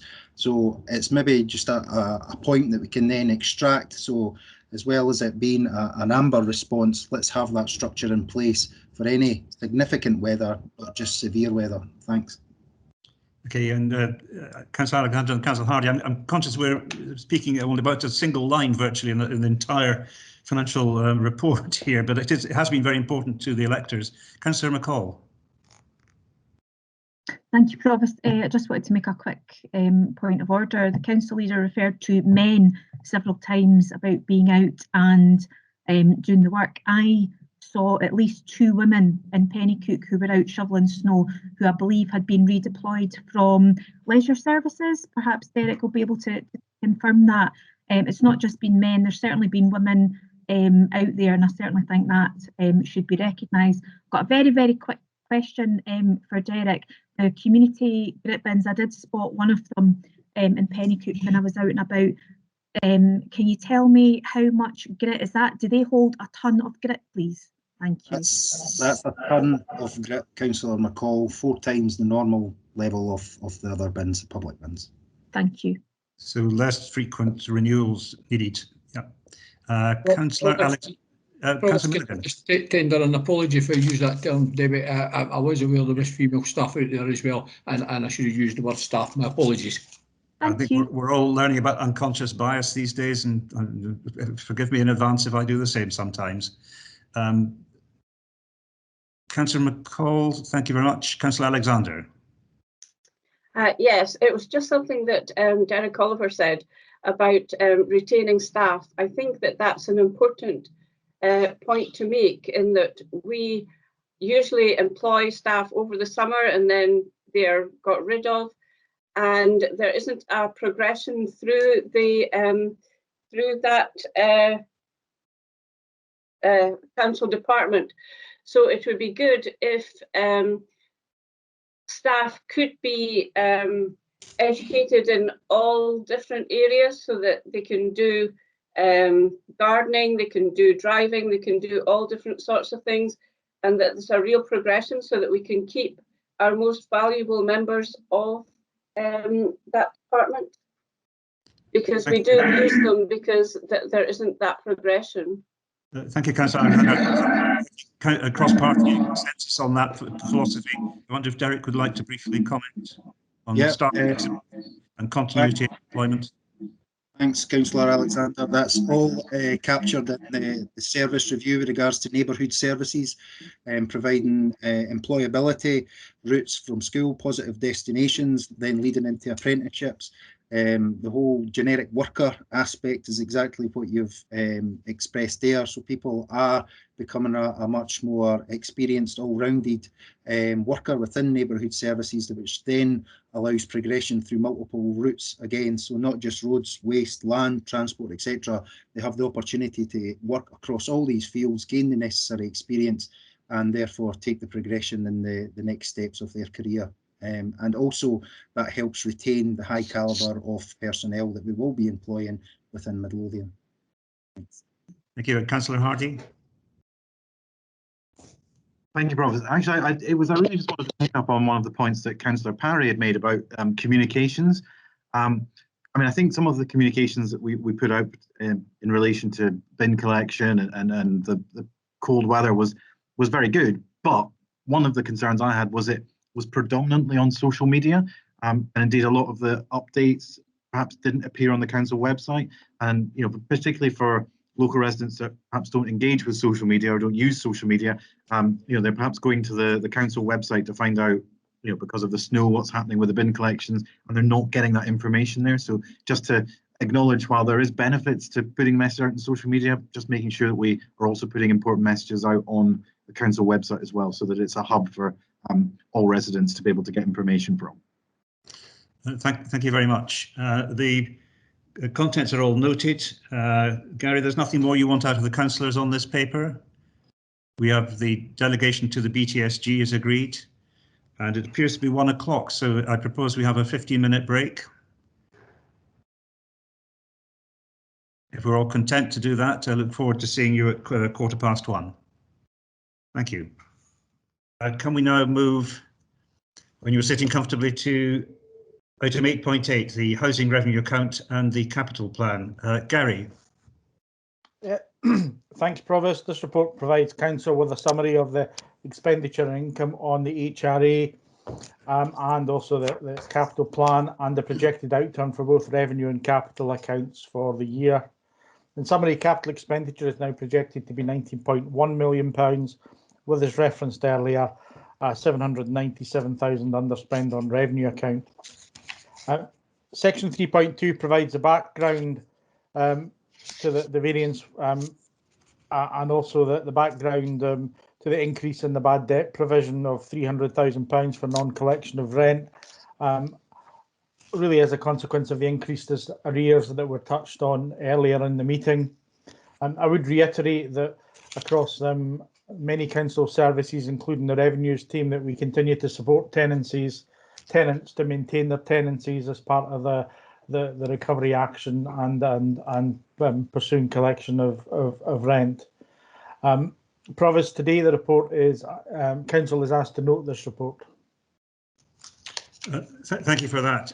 You noted that there was capital investment of 19.138 million. One of the things various groups noticed in our audited accounts to March 2020 that we've been spending a lot of money on new social housing, but the actual number of finished units was quite small at that point, and it was all sitting in work in progress. I'm just wondering what that 19.138 million represents.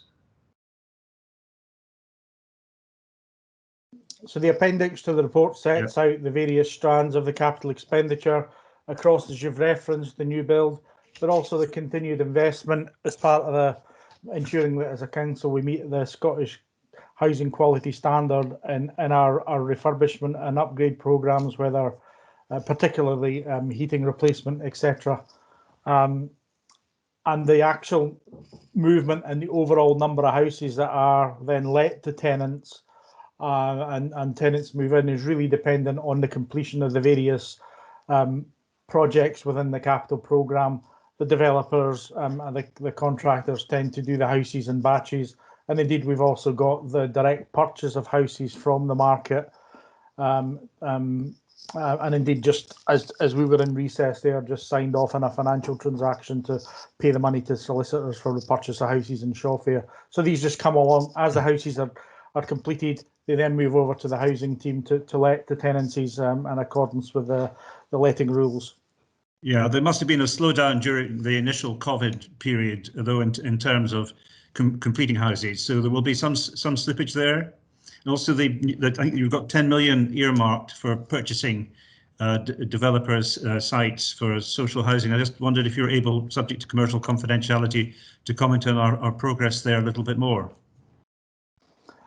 Yeah, you're absolutely right that compared with the original plans that Council would have considered in February last year, the capital expenditure is less than we had projected, principally reflecting the lockdown of the construction industry earlier in the year. And we had, I think, earlier in the year we'd identified it, we'd hoped to spend £10 million on direct purchase and that transaction would complete this financial year. That's now carried forward into next financial year. And officers are working with the developers around that to progress it as quickly as is possible, given the restrictions on the construction industry at this time. Thank you. Councillor Wallace. Yes, thanks, Provost. I attended an APSI meeting, that's the Association for Public Excellence meeting, and what they were saying for new builds is that in the very near future, we will be using hydrogen rather than natural gas. are we instructing our builders to make provision for the hydrogen conversion that will need to come, just as we did when we now instruct our builders to put in facilities for broadband? Has that been taken into account at all? Gary, I don't know if this is one for you or for Kevin, possibly for Kevin. Promise, Jess, I'll take that. Certainly, yes, we are looking at the reprofiling of our energy supplies to the housing stock. Clearly, in terms of new build, directly, we have the benefit of the district heating scheme at Shawfair, which has come forward through the ESCO. Yes, is a short answer to Councillor Wallace's position. Certainly, one of our new heads of development due to be appointed into end of March has a background in terms of, again, reprofiling the hydrogen energy provision from Aberdeen and their shift away from oil. So clearly we're going to benefit from that expertise over the next few months as well. So yeah, we appreciate there's a disengagement from gas provision, gas boilers going into our houses, and hydrogen is certainly one of those options that we're looking at. Thank you. Councillor Parry. Thanks, Kevin. Yeah, I mean, this might be more a question of presentation, but I noticed on page, sorry, I have lost what pages, page 78, some of the detail around the mortgage to rent schemes. There's nothing in those at all. And I wondered if that's because activity was taking place on another budget line, essentially. But if it wasn't that, what would the explanation be? And the second is just the items that relate to McNeill Terrace. So there's a receipt of 95 and looking to spend 100 on the roof replacement. So just wondered why there was the disparity there in terms of the amount in and amount out in terms of that insurance payment. Thanks. Gary? So the mortgage to rent scheme is a scheme that's funded by Scottish Government, one of the many housing interventions, and really the activity on that is governed by the applications that come in through that scheme. So we can't take, as it stands at the moment, the government funding that we'd anticipated and utilise that to fund other programmes in our capital programme. It's ring fence for mortgage to rent applications.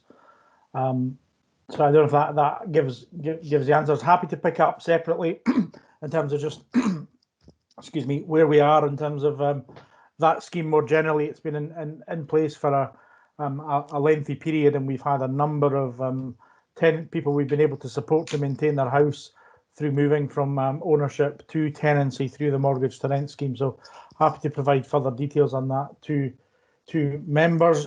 I'm not familiar with the details of the McNeill Terrace project. So again, happy to either, unless colleagues want to pick that up, but happy to bring back more information for elected members if that would be of assistance.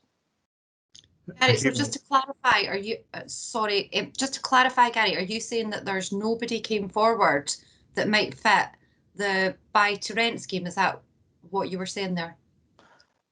There's certainly no successful applications that I'm aware of. I would have to check if there's been any come forward at all through the government scheme. Yeah, it would also be good to know if there's been applications in the failed and why they failed. That would be helpful as well. Yes, I mean, one sadly has to expect this will be a growth area for those who are struggling with COVID and finance issues that when they start to click in. Kevin. Yes, thanks, Provost. Just to supplement that point to Councillor Parry, we haven't had any applications over the last 3 years, to my recollection, for the mortgage to rent scheme. We've certainly been in contact with our counterparts in Scottish Government More Homes Division. We certainly had a previous inquiry from Councillor Johnson about whether we could reassign our provision, because we did have a provision there with anticipating the end of job retention scheme and some of those other elements we've debated earlier today. Yes, we simply didn't, because that's accessed through the CABs, and then they are matched to us as the relevant local authority, where it becomes a tenancy for the respective house owner. So, as I say, yes, we certainly haven't had any applications in the last 3 years, to my recollection. Thank you. Councillor Hardy, then Councillor Curran. Thank you, Provost. Yeah, I just wanted to kind of touch upon the point that Councillor Wallace had raised about the alternatives to natural gas, and I think it's worth noting that, I mean, new builds will be banned from being fitted with natural gas within about the next 10 years. So definitely something that there is obviously legislation already covering, but I don't know if it's something as a local authority we could look at actually implementing something like that sooner on our new builds for social housing. That, I mean, if we know there's a ban coming along the way, then perhaps with the council we should be looking to stop building any properties that use natural gas as heating or cooking fuel. Again, just to accept our responsibilities for carbon reduction. So obviously, perhaps it's not something that we could do in the short term, but certainly something that we should look at to try and bring in before the actual legislation forces it upon. Thank you, Councillor. Kevin Anderson wanting to come in again? Yes, just to confirm in terms of Councillor Hardy's point, that is certainly in our considerations for the housing investment. Certainly there are localities within Midlothian gas, so we have developed means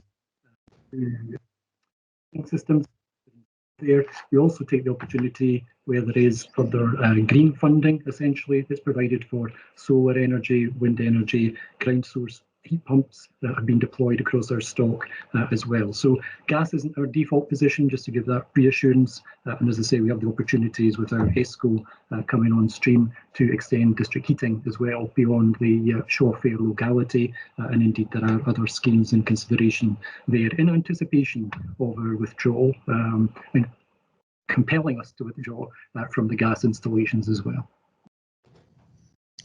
Thank you. Councillor Curran, then Councillor Cassidy. Thanks, Provost. Just following from Councillor Parry's point, mortgage to rent. Kevin, am I correct in saying that RSLs also accept applications as well? I know that certainly used to be the case, not only local authorities. And just to follow up on Councillor Wallace's point, we do have £32 million that's identified in the housing capital plan for environmental improvements as well. So yes is the point for Councillor Curran's first question in terms of housing associations, those who choose to participate in that scheme. Yes, and as you indicate, there are additional environmental factors because we've been clearly looking at fire suppressant and sprinkler systems are being installed into our new builds since the last year in anticipation clearly of the outcomes from the Grenfell inquiry.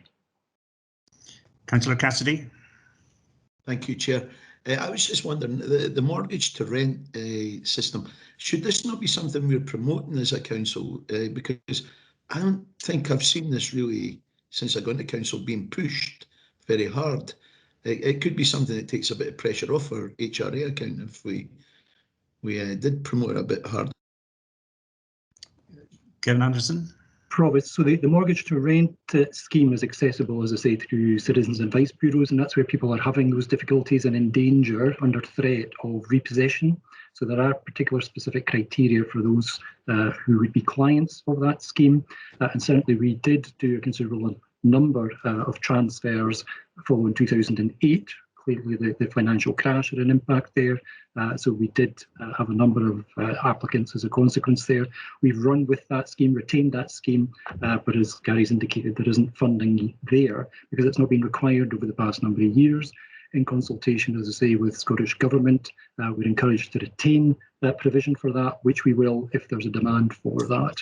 But certainly it's referenced in terms of housing options that we publicise. Again, for particular circumstances that need to exist to qualify for this scheme.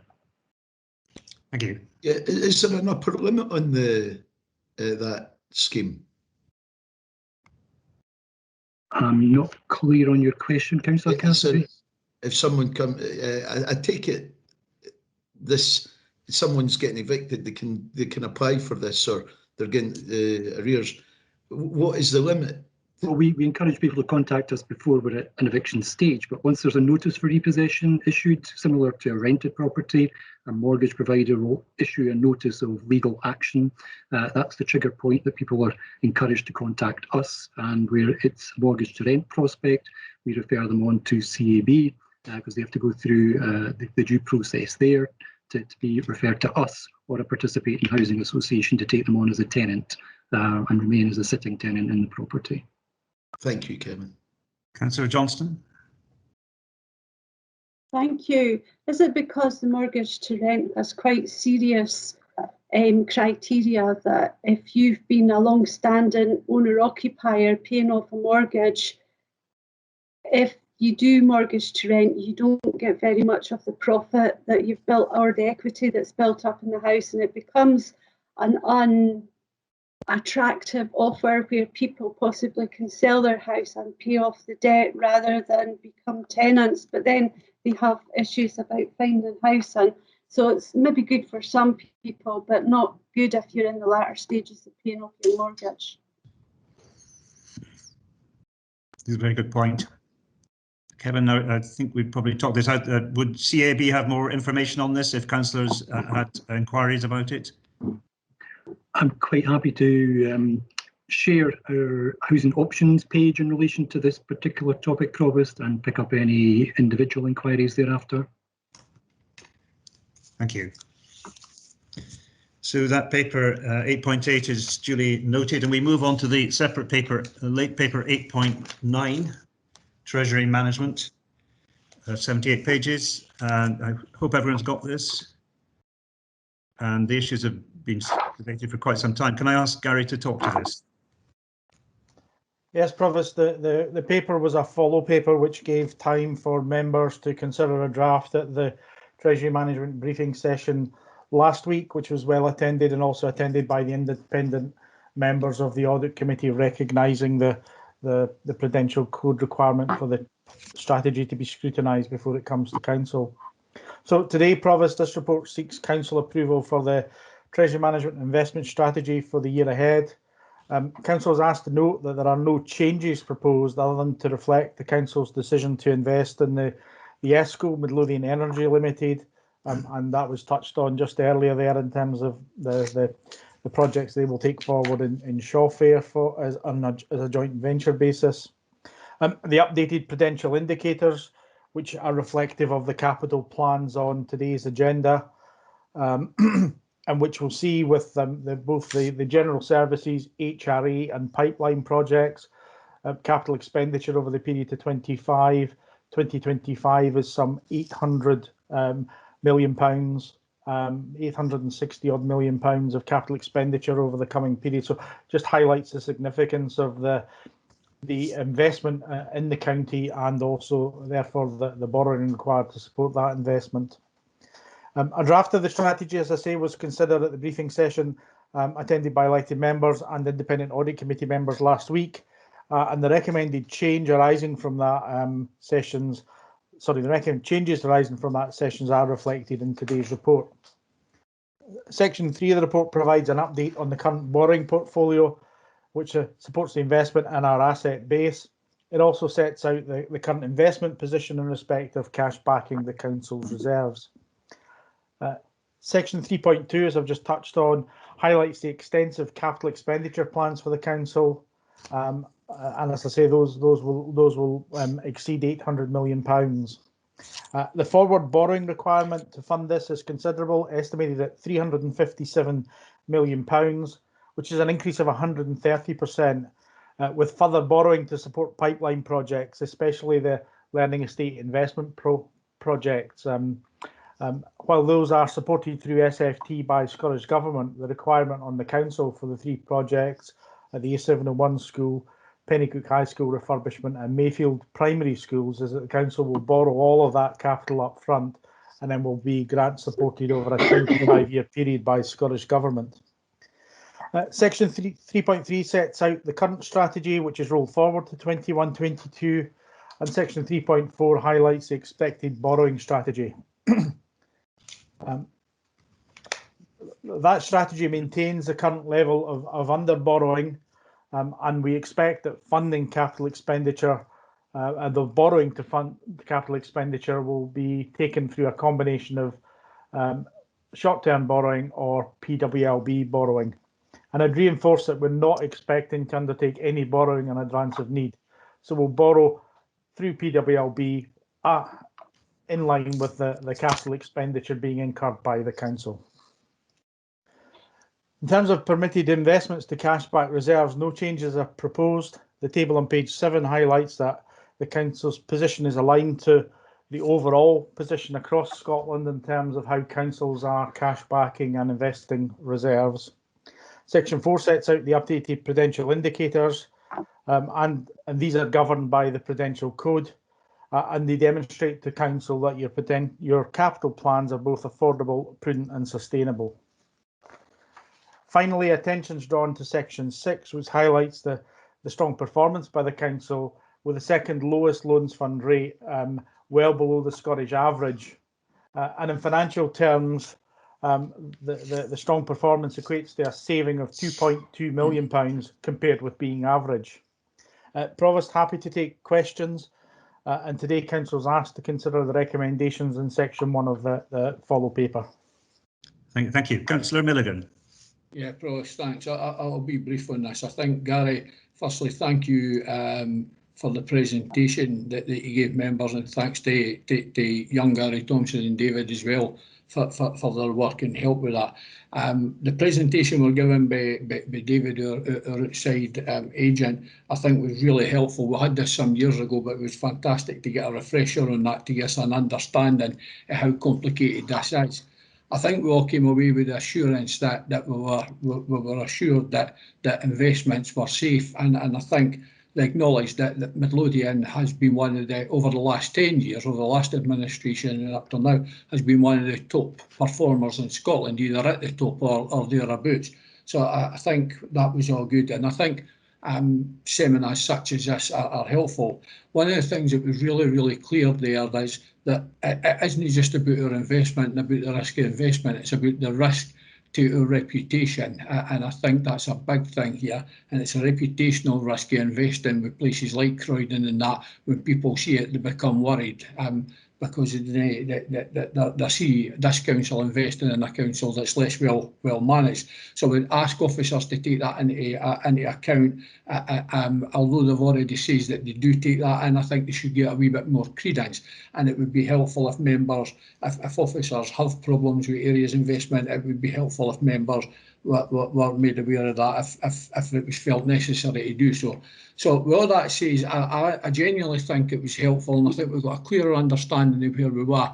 And again, I would just like to thank young David and Gary for their work in this.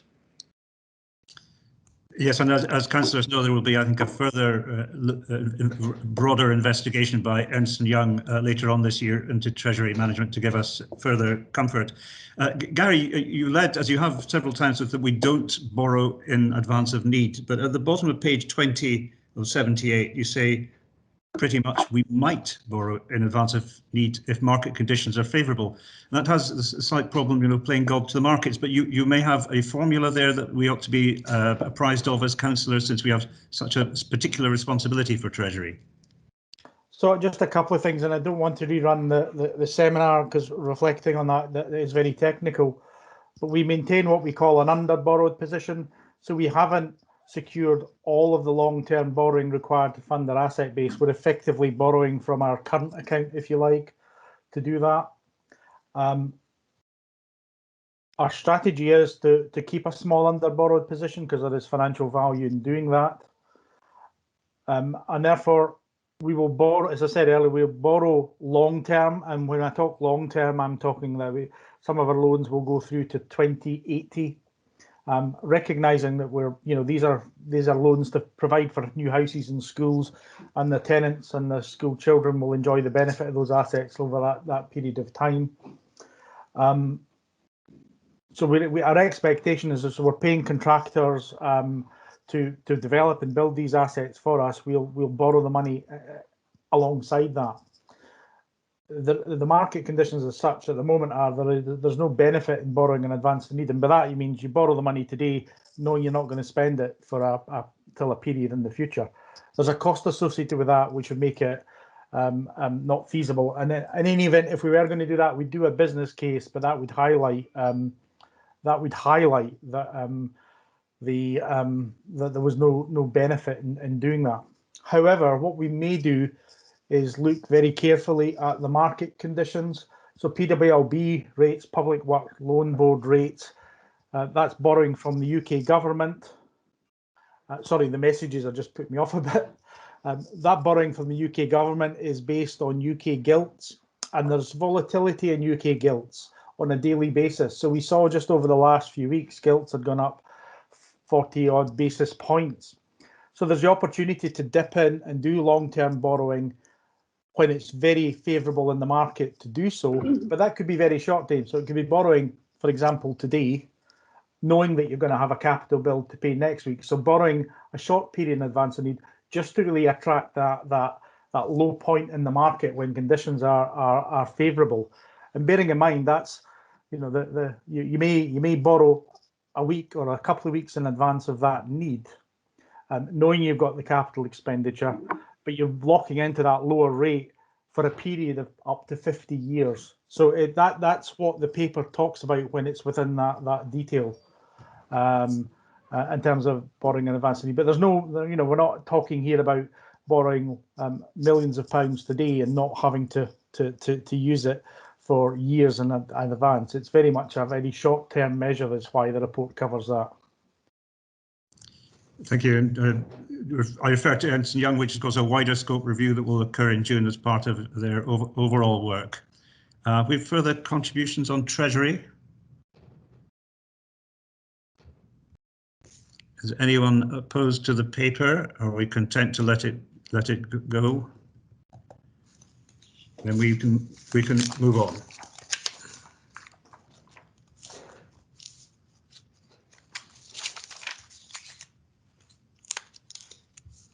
Provost, before moving on, I just noticed that Councillor Hardy and Wallace hands are up, so just in case there was any questions on that topic. Not showing on my screen, I apologise. Councillor Hardy.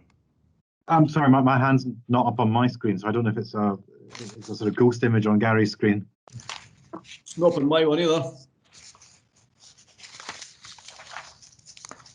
Okay, so Provost, with your blessing, I'll move on to paper 8.10. 8.10 coming up. Which is the General Services Capital Plan, and providing Council with an update on the extensive capital investment. Section 3 sets out the range of projects that are presented today for approval, and we've touched on the therapeutic facility earlier today. The paper also provides, on the back of the members' briefing session earlier in the year, a provision of £10.5 million to fund the Council's ambitious digital learning plans. And at that point, Provost, I'll just pause. There is, some of you will have noticed there's no page 80 on the agenda. I can give you assurance that's just the author's title page. There's no relevant information missing. There are actually several pages missing in our pack today, but these are all blank pages, I understand, that were deliberately removed. Yeah. So the report also seeks approval for an uplift in the budget provision for the care facilities, the replacement of High Bank, which will take place at Poulton Street, Bonnyrigg. And section 3.3 of the report then goes on to give an update on current learning estate strategy projects. Section 4 provides an update on the current year's projects and associated budget revisions, and again reflecting the impact COVID has had across the construction sector on the delivery of capital programmes. In section 5, we set out a range of pipeline projects, which include the 3 learning estate strategy projects I touched on earlier in terms of school replacements, but also with the replacement of Lastwade Primary School, Newgore Bridge High School, and the infrastructure that will be required in terms of school and community facilities within the Shawfair area. And those total £263 million. I think the paper overall just highlights, the extent of the Council's ambition and its forward capital programme. A range of really exciting projects for the Council to take forward. And as Kevin referenced earlier, we're looking forward to the 2 new heads of development joining us to help progress these projects at pace. Provost, today Council is asked to consider the recommendations which are on page 80 of the agenda. And in doing that, I would just ask members to note there is a reference to these recommendations that they would be approved then by the Capital Plan and Asset Management Board. It was just to highlight that is approval of the detailed delivery programmes for each of the projects so that the Capital Plan Board can monitor delivery and ensure that the necessary checks and gateways in terms of delivery are progressed. And again, that's part of the governance of supporting the delivery of these programmes. Thank you. Councillor Milligan. Yeah, thank you. As Gary says, it is a very welcome paper, and it's actually what the leaders, and actually I think it was the deputy leaders at the time, asked for, and that was for our capital plan to be pulled as far forward as we could. The Scottish Government have been very clear that the route map out of this pandemic is investment in getting the country back to work, and we're lucky in the east of Scotland that we're unlikely to see a halt to investment, but we will see maybe a slowdown where other areas could see a complete halt, in fact even a reversal in some areas. But I think in the east coast of Scotland we're going to be on the lucky side of that. But the reality here is we've all got our bit today here to try and get the country back to work and to help that. The building trade is the engine to starting the economy. It always has been and always will be. And the important thing here is we make sure, given Colin Cassidy's point earlier on about ensuring that we make sure as many local companies benefit from this as possible, and the wider Lothians I'm talking about. So I think we could commend this. The one thing, Gary, that I think is missing for this, and Councillor Wallace has made points in this, I think Andrew Hardy has made points in this, and that's the state of our road network, and there isn't any detail in there on how we're going to address this. I think you've seen it addressed as when we're filling in potholes, it's like pouring sand into them, or water in some cases, where it comes right back out. Could I ask that we bring forward a further report for next council, or as soon as possible, and how we intend to deal with the disintegrating road network? Because if there was ever a time to bring that forward, now's that time. So could I ask for us to endorse what we've got here in front of us, and for a future report on the roads network to be brought forward? Yeah, I'd certainly endorse that. Can that be made part of our work stream without any problems? Provost, happy to take that back and work with colleagues to bring forward a paper. In reference to that, I'd just highlight that within the plan that's in front of you today, between roads, footpaths and lighting, I think the budget provision is nearly £17 million. But happy to bring back a further report to give you options to consider. Yeah, it would be particularly helpful to know if there are any technologies emerging that will make the pothole repairs longer lasting and better value for the council.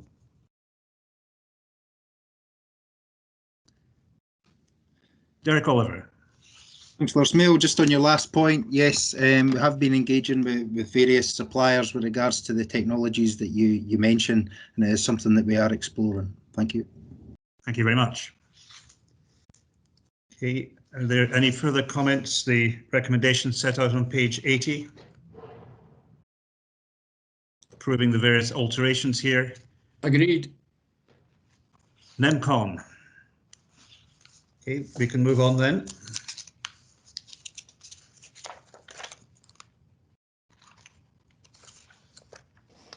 So Provost, 8.11 is the medium-term financial strategy report. MTFS, yeah. Yeah, and that report facilitates council setting a budget and council tax for the year ahead. I think throughout my career, I've probably got to this point in council meetings where the reports have been presented, set out a range of unpalatable cuts and service reductions for members to consider, which is absolutely not the case in terms of the medium-term financial strategy update in front of you today. So this report sets out the recommendations in terms of the 21-22 budget from Business Transformation Steering Group, agreed when it last met earlier this month. And on the basis of these BTSG recommendations, it sets out on page 105 6 recommendations for council to agree today. As highlighted in section 2, the medium-term financial strategies provided a strong foundation on which council was able to build its response to the pandemic, and which develops on which to develop a corporate solution for the year ahead's budget, and indeed the 22-23 budget, which will be the last set by this term of council. Section 3 updates members on the timing of the Scottish Government Budget Bill, And other than the announcement last week in respect of 2020-21, there's no change in the settlement since the circular was published on the 1st of February. Section 4 sets out the revisions to the corporate solution as a consequence of the settlement, which we got late January, early February. And members will be familiar with the elements of that, namely the funding to support a council tax freeze, the publication of the Scottish Public Pay Policy, details of the new burdens, which are extensive, that fall on councils to deliver, and also the announcement of £259 million of one-off COVID funding. As highlighted on page 109, the proposed 21-22 budget represents the first budget really since 1996 where there are no new service cuts proposed. Section 5 sets out the position with the Scottish Government grant settlement in more detail, and I'd highlight that after accounting for the new burdens, the core grant uplift is 0.9%, which, given that pay policy costs sit between 1 and 2.3%, that uplift represents a year-on-year reduction in spending power. Members should note the underlying deficit, i.e. that costs exceed recurring income, and that this will need inevitably to be addressed going forward across the life of the next council elected in May 22. Given the local government finance order is not scheduled until the 10th of March, the report seeks delegated authority to apply any additional funding on the basis that's set out in the report. Section 5 also provides an update on the Scottish Public Sector Pay Policy that I touched on, and I would just note a small error in the wording, that the £750 uplift is for those up to £25,000. I think it just says for £25,000. Section 6 provides an update for you on the net cost of services, noting the review of deliverability of previous savings targets, as we touched on in an earlier report, and also notes previous decisions of council which were to peg locally determined fees and charges increases with those for council tax. Appendix E to the report sets out the proposed service budgets, and Appendix F provides members with a high-level analysis of change year on year and how the budget has moved. Within Section 8.1, we cover an important part of the budget, which is to set out the proposed allocation of resources to the Midlothian Integration Joint Board for the delivery of health and care services, which are delegated by the council to that board. At Provost today, council is asked to consider the recommendations ATF on page 105, which are as a result of the recommendations from BTSG, and in doing so fulfil your statutory duty as set out in section 93 of the Local Government Finance Act 1992. Happy to take any questions. Thank you very much indeed. We're always conscious that the MTFS has started to be almost the key document for the running of the council, but it's been hugely affected by COVID, and you've set out some numbers that show how without the COVID activity, we have been performing not badly. How would Audit Scotland view this document in terms of our consistency of applying the MTFS measures that we evolved 18 months ago?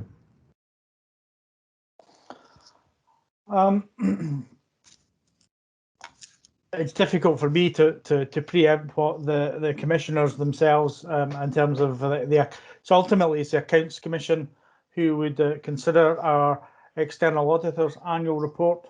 I have certainly discussed we saw in last year's EY annual report an improvement in the financial management rating and positive comments around financial sustainability, recognising that we did have a medium-term financial strategy. I have discussed the budget process even just as late as last Friday with Stephen Reid, the lead for the audit engagement, who was understood the position that the council was taking and understood why we were approaching the budget with the corporate solution.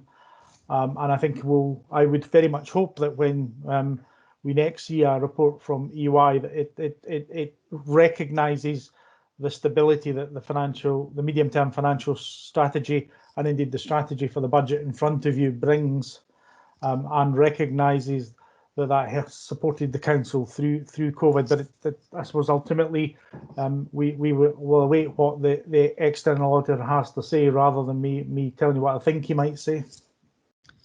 Okay, it was a bit of a fastball there, and understood, Gary. Councillor Hardy. Thank you, Provost. Obviously, given that I proposed to BTSG last year that we should freeze council tax last year, I completely welcome that we're going to do it this year. But I wonder if there's any further opportunities we could look at with, because I know that some councils have engaged with the Public Works Loan Board in order to seek repayment holidays, which obviously has a fantastic result on their general fund position. And I don't know if that's something we perhaps could consider doing as Midlothian Council, and perhaps provide us with some further flexibility so that we could maybe even consider having sufficient reserve position so that our council tax freeze could be something that could be considered next year as well as this year.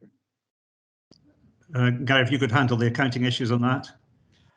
Yeah, so the opportunity to take a loans fund repayment holiday is one of the 3 financial fiscal flexibilities that COSLA have engaged with Ms Forbes, the Cabinet Secretary, on, and indeed the loans fund repayment holiday is one that has been progressed.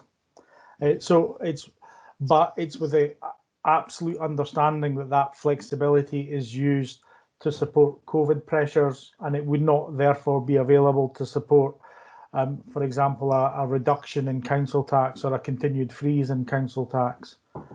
The freeze in council tax in terms of the budget that's before you is clearly supported by £1.663 million of Scottish Government funding. One could argue that's money that perhaps should have come to local government anyway, and recognising that the core settlement is only up 0.9%. And indeed, and there's a paper at COSLA Leaders on Friday that reinforces that Ms Forbes has not been able to confirm that the 90 million, 1.663 million from Midlothian to support that council tax freeze will be baselined into future years, i.e. it may only be a one-off funding. So there's a number of issues there. So yeah, using the financial flexibilities, they are flexible, but they have got restrictions on how they can be used. And I think what I would also just reinforce is that within the budget you see in front of you, recurring costs are greater than recurring income. So there is an inherent deficit that does need to be addressed. And that's partly as a result of underfunding. As I say, the budget settlement represents a real-term reduction in spending power. So there's still a number. I wouldn't want to paint the picture that that everything in the garden is rosy. That there is still a challenge ahead in terms of maintaining financial sustainability through the medium term. Yes, that's right. I mean, the council tax freeze, it represents 3%, whereas we were predicting that BTSG 4.7. So we're having to absorb that 1.7 ourselves. Councillor Milligan.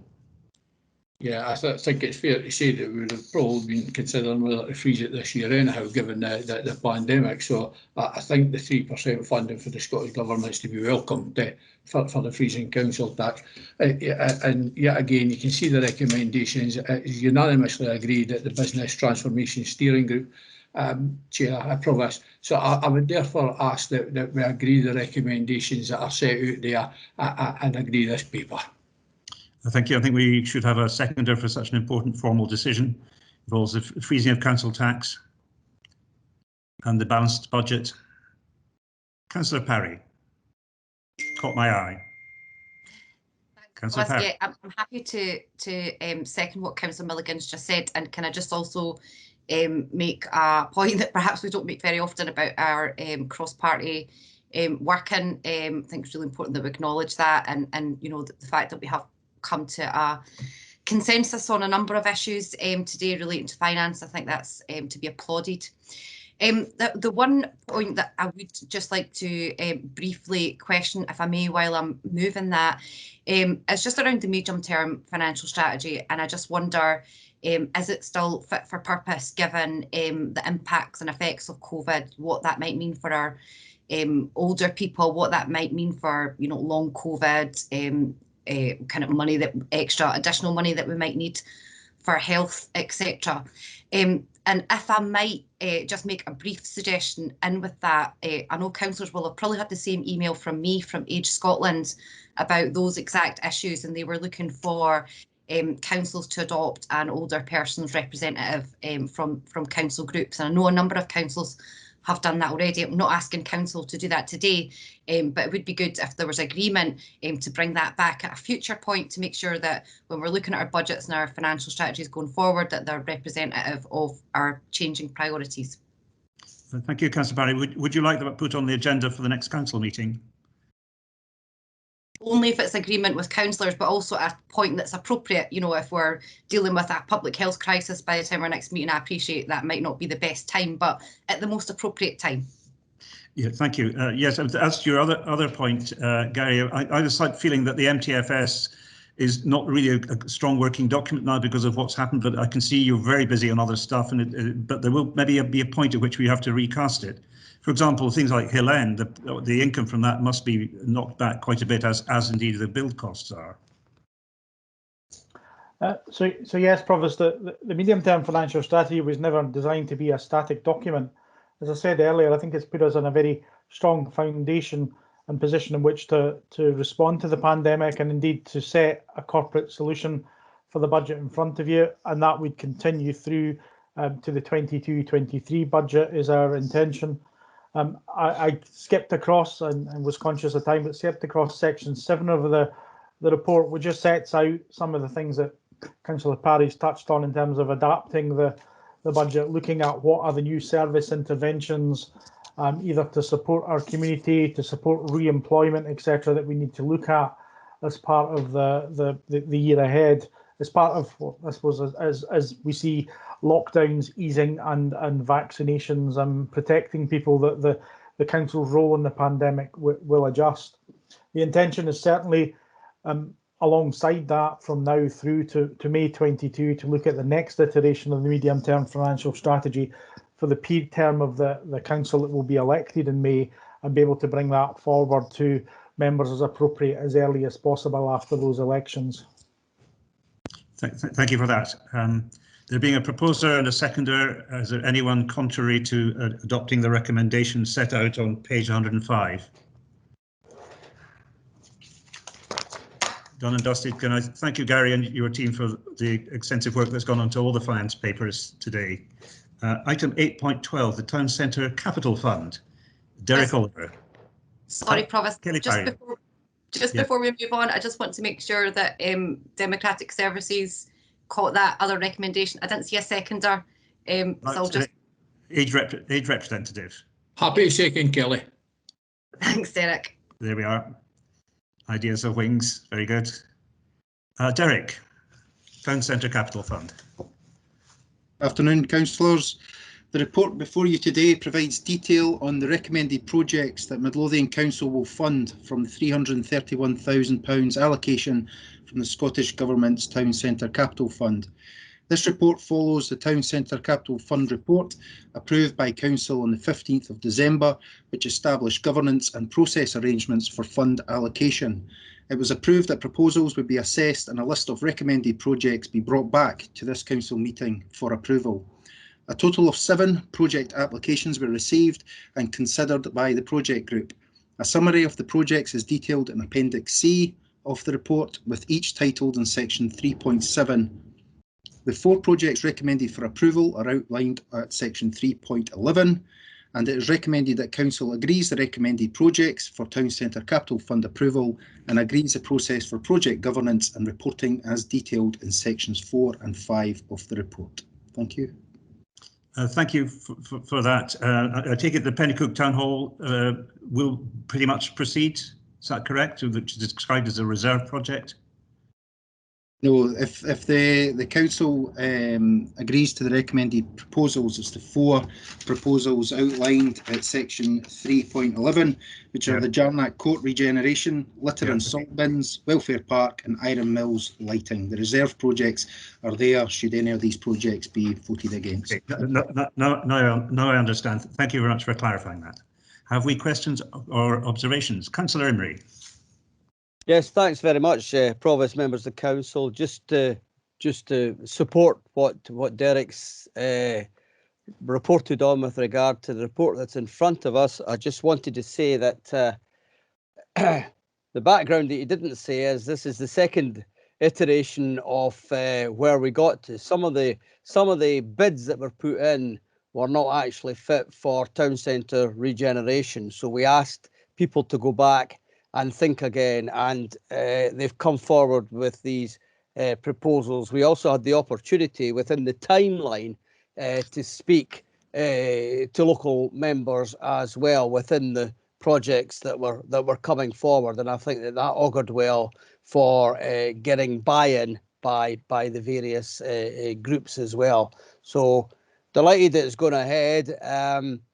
Provost, all the ones in the reserve, maybe next year if Scottish Government are prepared to have a town centre regeneration fund, these ones can be further considered along with perhaps others as well. But just delighted today that we're getting something going ahead and hopefully bring a bit of good cheer and indeed work to our folks that we've been talking about earlier on today. So hopefully the council can endorse that. Thanks. So the point is we're not allocating the contingency. Councillor Cassidy. Thank you, Chair. Yeah, I'd just like to echo Russell's words there. I think Derek and his team have done a great job bringing this together. It's something that, when I look at the recommendations for Dalkeith, it's something that is desperately needed to lift the spirits of the people of Dalkeith. We feel we've become the forgotten people in Midlothian of the last 20 years. So I appreciate the work you've done, Derek. Thank you. And Councillor Russell. Thank you, Provost. Again, I want to add my thanks to Derek Oliver for allowing the 3 elected members to have a say in what's happening in our town centre.